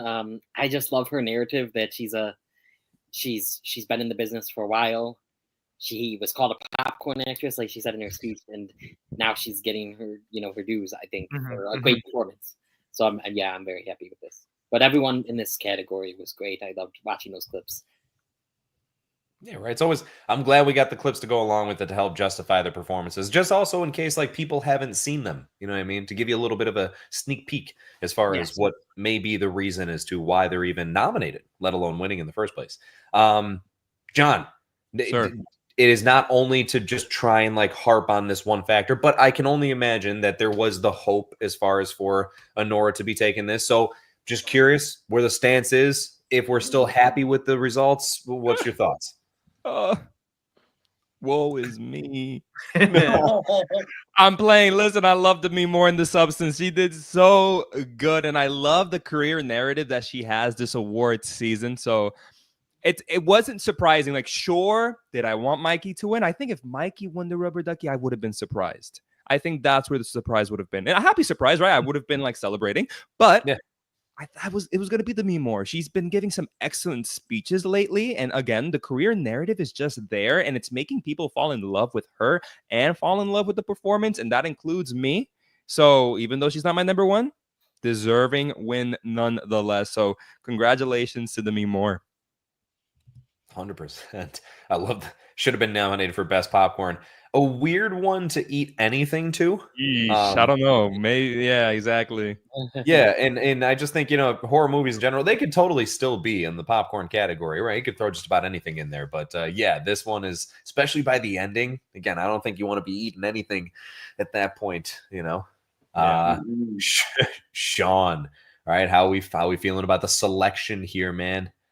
You know, I would have loved to have seen Mikey win or Pamela Anderson, honestly. I think The Last Showgirl is not a perfect film, but I think her performance is so good in that movie and it's so endearing. But with Demi Moore, first of all, thank you, Fish Jelly, for letting us know that she won 4 Razzie Awards. Crazy. That's crazy. So if she has won 4 Razzie Awards, let's give her her flowers now because she deserves it. Yes. Many flowers, all the flowers, Demi, all the flowers. Yeah, because that's just something where what a great collective experience. You just, right, as we've seen from just who's been winning with this stuff. Great writing, great directing, great acting. It's, you know, it is a beautiful meld of all that type of stuff, right? And you need that. You can have a great story, but if it's not directed and acted out well, it doesn't really matter. You can have a great direction, but if there's not great acting and a good story, it doesn't matter. And then, right, as the last, you could have really good acting, but if the rest doesn't happen to meet the, you know, criteria or expectations or standards, whatever you want to say, doesn't happen to work. So this is, I think, a good representation of no matter what genre, when you just have everything firing on all cylinders, well-oiled machine can pump out some great results there. Right. Got to pump it out. Pump out the results. You got to pump them out. Pump out the okay. What are the results looking like on this one? Let's see. Best actress. The results are. Wow. Oh my God. Woo, boy. Demi. Is that the biggest? Second biggest. Second. Okay, I was wondering. Yeah. The first biggest is the Substance winning best horror. Wow, nice. Bro, I'm telling you, that career narrative is a solid narrative. Yeah. Willa unfortunately got forwarded. She got forwarded. Yeah. I'm happy Pamela at least did not get forwarded and got 7%. That was nice. Cynthia, I'm glad you did. And for those tuning in late, forwarded means that the number isn't even big enough to show up on our graph. Hey, John, for what it's worth, man, it's got to be nice to see Mikey in second place at least. Yeah. Yeah, but that was a big win though for me. That was pretty yeah, big. It makes me feel bad, if anything. Well, I mean, look, someone's got to be in second place, no matter how much of a lead is had, and you know. Yeah, I get it. Yeah, that it reminds me of this scene. Have you guys seen the Muppets? Really quick tangent, but have you guys seen the Muppet movie from 2011 with Jason? Not Jason. Segel. Yeah. What's his name? Segel. Jason Segel. There's a scene where they think that they're getting this close to like the 1 million mark. They're getting so close, and they almost made it. And then they kind of hit the machine, and it goes all the way down. It was like really far off. And Fozzie goes, "Well, that actually makes me kind of feel better, actually." Because we weren't so close. Great tie-in, man. So that's how I feel about Mikey Madison not getting it. Okay, that's fair. At least it wasn't close. Love the connection. Love the connection. And I appreciate that Fish Ellie can appreciate that that's now coined a term, I guess. We'll have to remember this for future Rubber Duckies if we ever get results that are not shown. Important. Which, yeah, and I'm so sorry, Harrison Ford. You just happened to be the first one as far as within this, whether that's deserved or not is a totally different discussion. But I do appreciate the fact that you will forever be lived on as something that we can refer to when somebody doesn't even show a number in the results. Oh, jeez. And it's like, it couldn't be the worst, but it's like, the dude is like my childhood. Come on. I know, right? And Anthony, now you will. Harrison Ford. That's what makes it amazing, though. But Anthony, you will now forever have a reason to refer to him in multiple ways and contexts. Not just his characters that he's played, but also a lack of numbers for results shows. Right? Yeah, I know, not exactly the greatest reason. Look, it had to fall on somebody. Okay, for all we know, guys, we could go backwards to previous Rubber Duckies, and someone else could have been the first Ford. But now it's kind of too late because. I mean, we just had Fish Jelly confirm it, and we don't want to let them down, nor everybody else. So you've been Forded, people. You've been Forded. Sorry about it. All right. Well, you know what else I'm kind of sorry about? The fact that this is the last category coming up here. Like, it is. It's weird to say I'm sorry about it. It's just so bittersweet. I like getting through the entirety of this, and at the same time, it's like, should we just throw in the other categories that we were going to have people, do before and just make up some choices and whatever? Yeah, guys, can we throw it together like a voting page really quick and we'll we could do another 10 hours. Go forward yourself. I guess that's a no. Keep them coming. Keep them coming. Absolutely love it. Guys, without further ado, we have. I know. Please, real quick, when you announce the category, I do have some stats. Would you like to do the stats first? For what though? For what category? Best Picture. Yeah, we're about to do Best Picture. Yeah. Boom. Okay, Best Picture. Okay, that's what I was waiting for. Sorry. We're going into Best Picture, ladies and gentlemen, and so I just want to get some stats because I'm a stat man. All right. So. As I said before in the nomination stream, usually the movie that wins Best Picture is the one that gets the most wins. It's also usually the one that has an acting award. And lately, it's been the one to get direction as well. Taking all of those boxes this year is The Substance, who's got 2 acting awards, direction, and is leading in wins with 4 so far. So... if there was a betting page for the Rubber Duckies Best Picture winner, you should put your money on The Substance to win this award. But I'm going to say this right now as somebody that's been, keeping track of award season so far. Anora has been winning Best Picture without any previous awards leading or following it. Is this going to be another example of Anora with not a lot of awards still getting picture? Is the Rubber Duckies going to do that? I'm going to say, for my sake and my sanity, yes. Don't you dare talk that into existence. I just did. Hey, that's all right. We can all wish for what we want. Love it. John, thank you as always. As far as I love the stats, right? I love that, again, that's a thing and that we've had that as an addition. So thank you kindly as far as for bringing that to the table, because it is really interesting to see where things fall that lead into what the results are for other categories. Well, let's go ahead and find out exactly what's going on here. Remember, there's 10 nominees for this last one, folks, and we have Best Picture being presented to us this year by the awards contender. Yes. Hey guys, it's Brian Rowe from the awards contender. I am so happy to be here. It's the 4th annual Rubber Duckies, and I am here to announce Best Picture. There are 10 nominees, and I am here to give you the winning film. And let me just tell you, I am very, very happy with the choice for Best Film this year. One of my favorites. It was on my top 10 list of 2024. The nominees are A Real Pain. Davers and I are cousins. We used to be joined at the hip. Really needed this man. I love him and I hate him.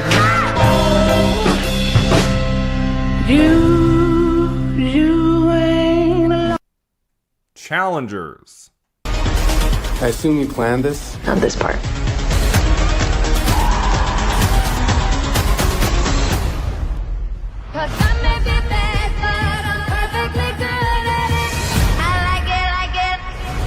Dune Part 2.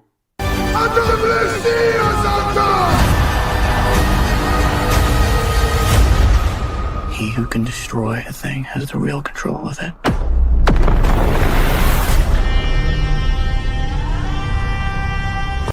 Ghostlight.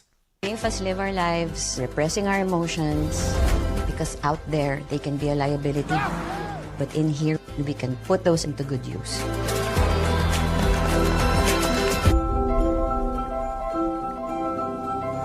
The Substance.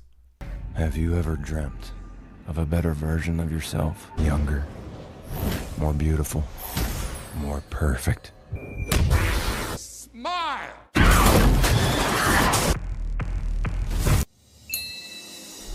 Honora. Oh my God. Daniel, be a man and talk to me.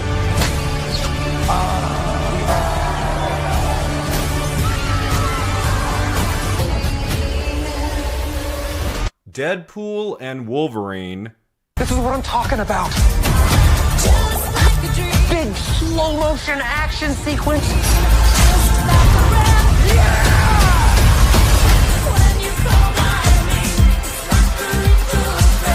Femme.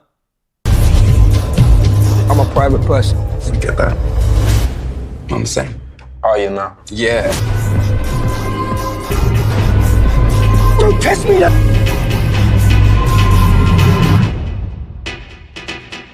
Sing Sing. Are you outside? Hold that feeling.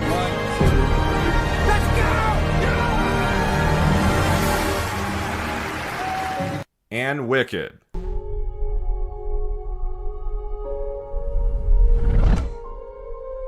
I'm not afraid.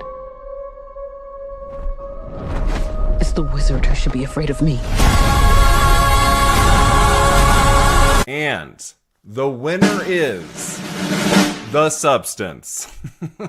Amazing choice. I love that movie. Let's see it win some Oscars as well. Best Picture at the Rubber Duckies goes to The Substance. Holy shit. What? The Substance wins Best Picture. The Substance. Well, don't get me wrong. Wanted it to? Sure. Did I think it was going to take it? No. No, I me did neither. not see that coming. All the other categories, yeah. I could predict that. Oh, man. What? You know, prior to the show, I could have seen Wicked, but like as the show rolled on, I'm like, oh no, maybe a Nora or something like that. But this is a happy surprise, at least for me. Wow. Yeah, wow. It was so I knew it wasn't going to be a Nora because he started his video with it was one of my favorites of the year, and I knew Nora was his favorite of the year. So Same. yeah, so I was like, okay, it's something else then. Wow. Yeah, but no, it's I think it's deserving. Yeah, 100%. And this is crazy because as far as stats go, right, we're staying in line. We're staying in line. Oh my gosh. You know what is funny is because, John, when you were given the stats, I didn't want to really say much, but when you were bringing all that up, and I was thinking to myself, you know, that is cool that it's followed like that in years past, and I could see why. I was like, I just don't really know if that'll translate for this year in particular. Sure. Because I just thought there was other films that were out there that could easily be considered as far as an overall film. You know, maybe people would be like, oh, I thought that was a better film, like in its entirety. Oh my gosh, what a pleasant surprise. I was the first like audible, I couldn't stop myself from reacting to that. It did more than all the others, I should say.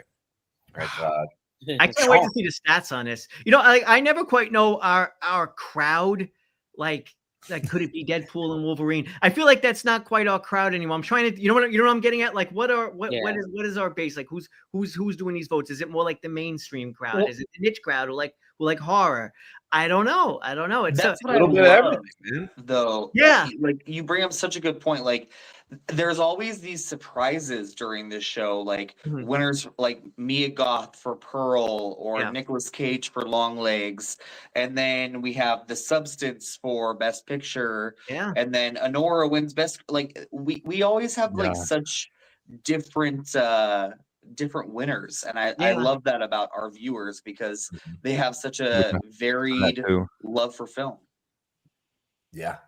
No, 100%. The variety is what makes it more interesting, even though it's funny to say variety when we have so much falling in the direction of one particular movie. But Right. yeah, but still, right? Overall, that doesn't take away from the fact that there's a lot of variety. Jonathan, Sir. man, it's the deets of what's going on in that skull of yours. Rubber Duckies let me down, man. I'm about to jump off this boat. And not with everything. Not with everything. Not with Yeah. everything. Kind of makes me feel better, to be honest. Wow, The Substance winning Best Picture. That is insane. Can I get to some stats? Is that okay? Yeah. Please do, my man. My Yes. brother, The Substance ended the night with 5 Rubber Duckies: horror, Yep. director, supporting and leading actress, and picture.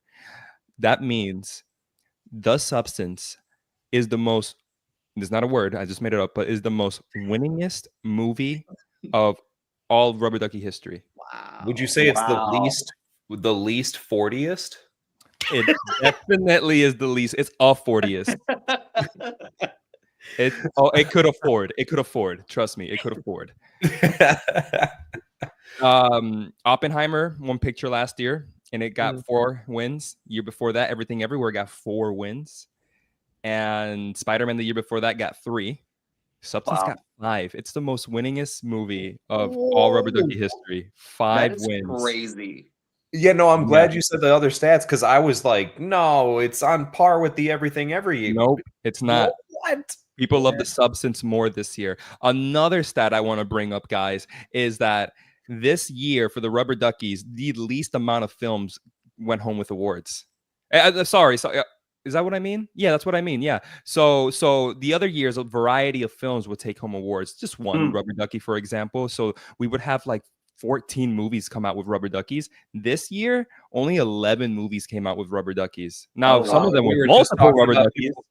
We were just talking about people picking variety and stuff.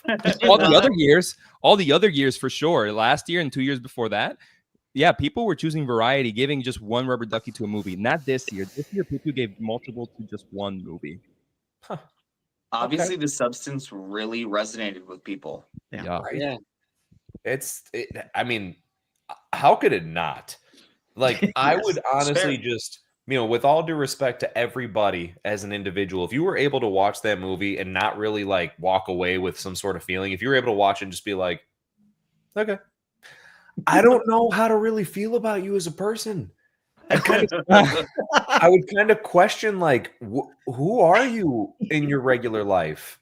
Like, this is just normal to you. But jokes aside, I think, right, it falls in that category of it's not just like a typical horror. Again, it's such an interesting, like, thought-provoking premise. It really is something that it just makes you think. Stay on sin. So, yeah. Sorry. No, it's all good. It's all good, right? Love as far as thank you everybody for all the comments coming in, by the way, right? This entire time. Thank you as far as to all the presenters and whatnot as well. But before we get into too many of like the thank yous, man, what are the results looking like here? Oh, yes. Let's see. I see.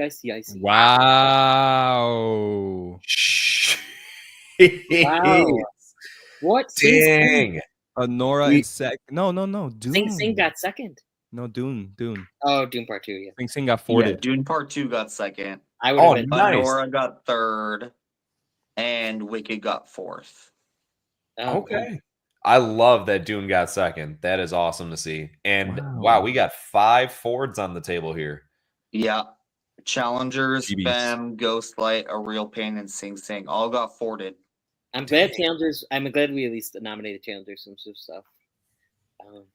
Yeah, me That's too. really cool to see, though. I love the like kind of blowout, if you will, right? That is, I was not expecting it to win at all, let alone for it to be such a higher percentage than everything else. I'm surprised Ghostlight did pretty well. Oh wait, Ghostlight's forwarded, right? Yeah. Ghostlight is forwarded. Oh yeah. I thought it was the 12.4 one. Yeah, I know the blues are easy to mix up. Yeah. Yes. Pretty- Yeah. pretty I similar. was getting that with Substance and Challengers a little bit. Very light Yeah, shade, that right? Or happened to dark. me as well. I Light was dark. like, wait, Challengers won? I was like, oh no, it's the Substance. Yeah, we had Man, I have something to say though. say it. I want to bring up a comment though. Speak your mind. Sin. She says that it didn't resonate with her and that it ended up on her list for worst of 2024. Wow.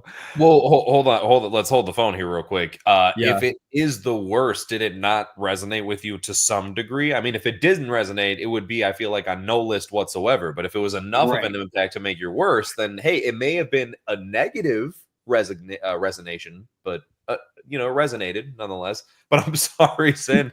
I'm sorry. You probably have been not exactly enjoying as far as the ride here too much, given the fact that it's been stealing the show.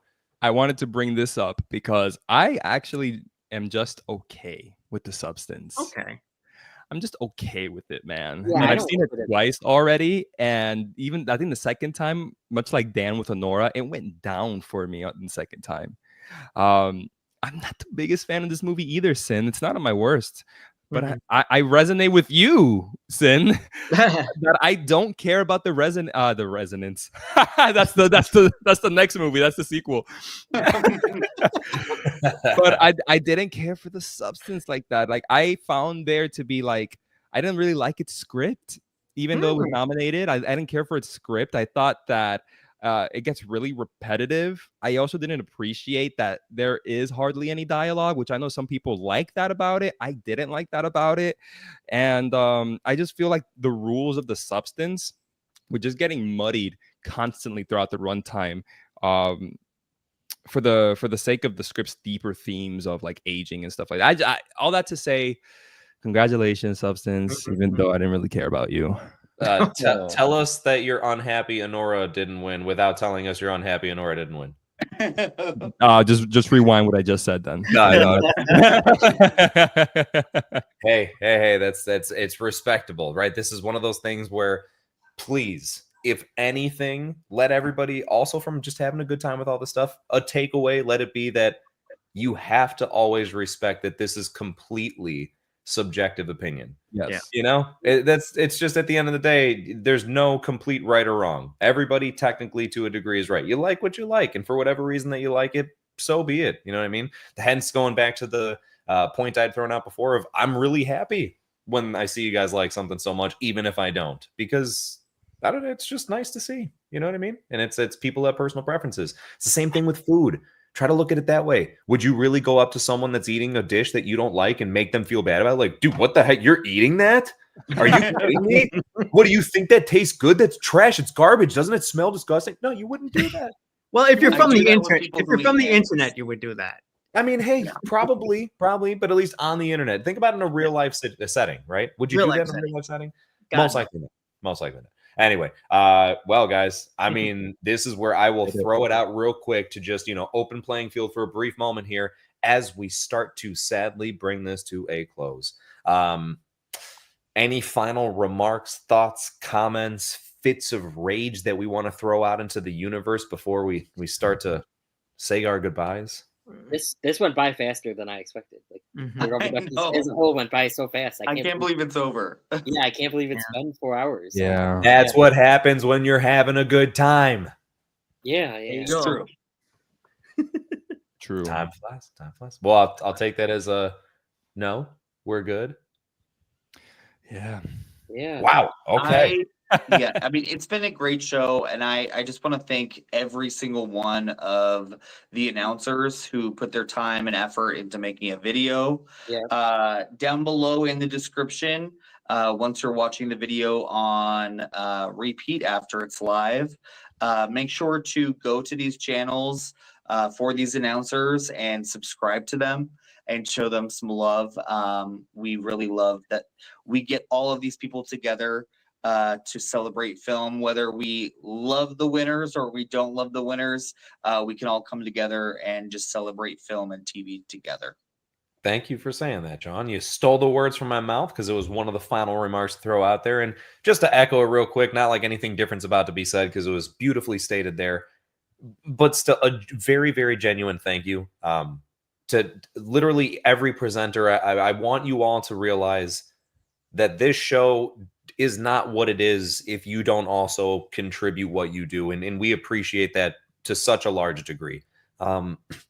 It doesn't change that, like, we could always try to announce stuff ourselves, but it's not what makes it what it is. You know, we don't really want that. We've never wanted that from day one. That's why we always strive to make it what it is. But we realize that you are also taking time out of your schedules, your own channels to go ahead and contribute towards this. So it means a great deal that you do that. And just thank you kindly for all the people that have come back, or if it's your first time. It means a lot. Thank you for being a part of this. I hope you have a good time being a part of this. And it was so cool to hear some people even say within their announcement videos that they're excited to potentially be back. That's great. You know, we kind of always want to welcome people back and keep returning performances alive, if that's the best way to phrase it. Also, just thank you again to, as far as everybody watching, that if you're catching the replay, we greatly appreciate you as well. Thank you so much to the people that voted again, that made this happen. It's one of those where, again, just as we're saying that there's so many contributing factors to bring the show to life. If you don't vote, we have no stats to go over, no announcements to make as far as winners. So it means the world, everybody. You are the best. Does anybody else want to? I don't want to take too much away in case someone else wants to throw something out there. Just be really quick. Jace, first and foremost, thank you so much, man. You killed it again. Brilliant job, my friend. Thank you, brother. You're too kind. You're too kind. Thank you so much to everyone in the chat. Thank you so much to all of the presenters. We love you guys. We love you all. It's absolute pleasure to be here. And thank you so much to you guys. You guys are my brothers. Thank you so much. Can't wait till next year. Yeah, me too. I know. Isn't it crazy to think we will not talk to each other once until then? I know, it's kind of odd, but that's how it has to be. I'm gonna remove you from my Instagram like right now. It's unfortunately in the Cinema Squad contract. Yes. Yeah, we're not allowed to keep in touch whatsoever. It becomes dangerous otherwise. Yes. No, but all right. Well, thank everybody yet again. Without further ado, I guess we shall start to say goodbye. Please make sure to also check out all of our own individual channels, please. That would also be greatly appreciated. Make sure, if anything, at the bare minimum, we would also sincerely appreciate, once again, subscribing to just the Cinema Squad channel in itself. Follow our Instagram to go ahead and keep up as far as what we got going on, and recaps of the Rubber Duckies, because we'll have highlights and everything from that on there. Past that point, it's weird, but it has to end at some point. So no. I know. Everybody, this isn't goodbye. It's until next time. Thank you so much for joining us for the 4th annual Film and TV Awards, known as the Rubber Duckies, here on YouTube. We look forward to seeing you for the 5th year. Nothing else to say. Just we appreciate you. And TTFN, ta-ta for now. Bye, guys. Love Bye, you all. everybody. See you, everyone. Thank you.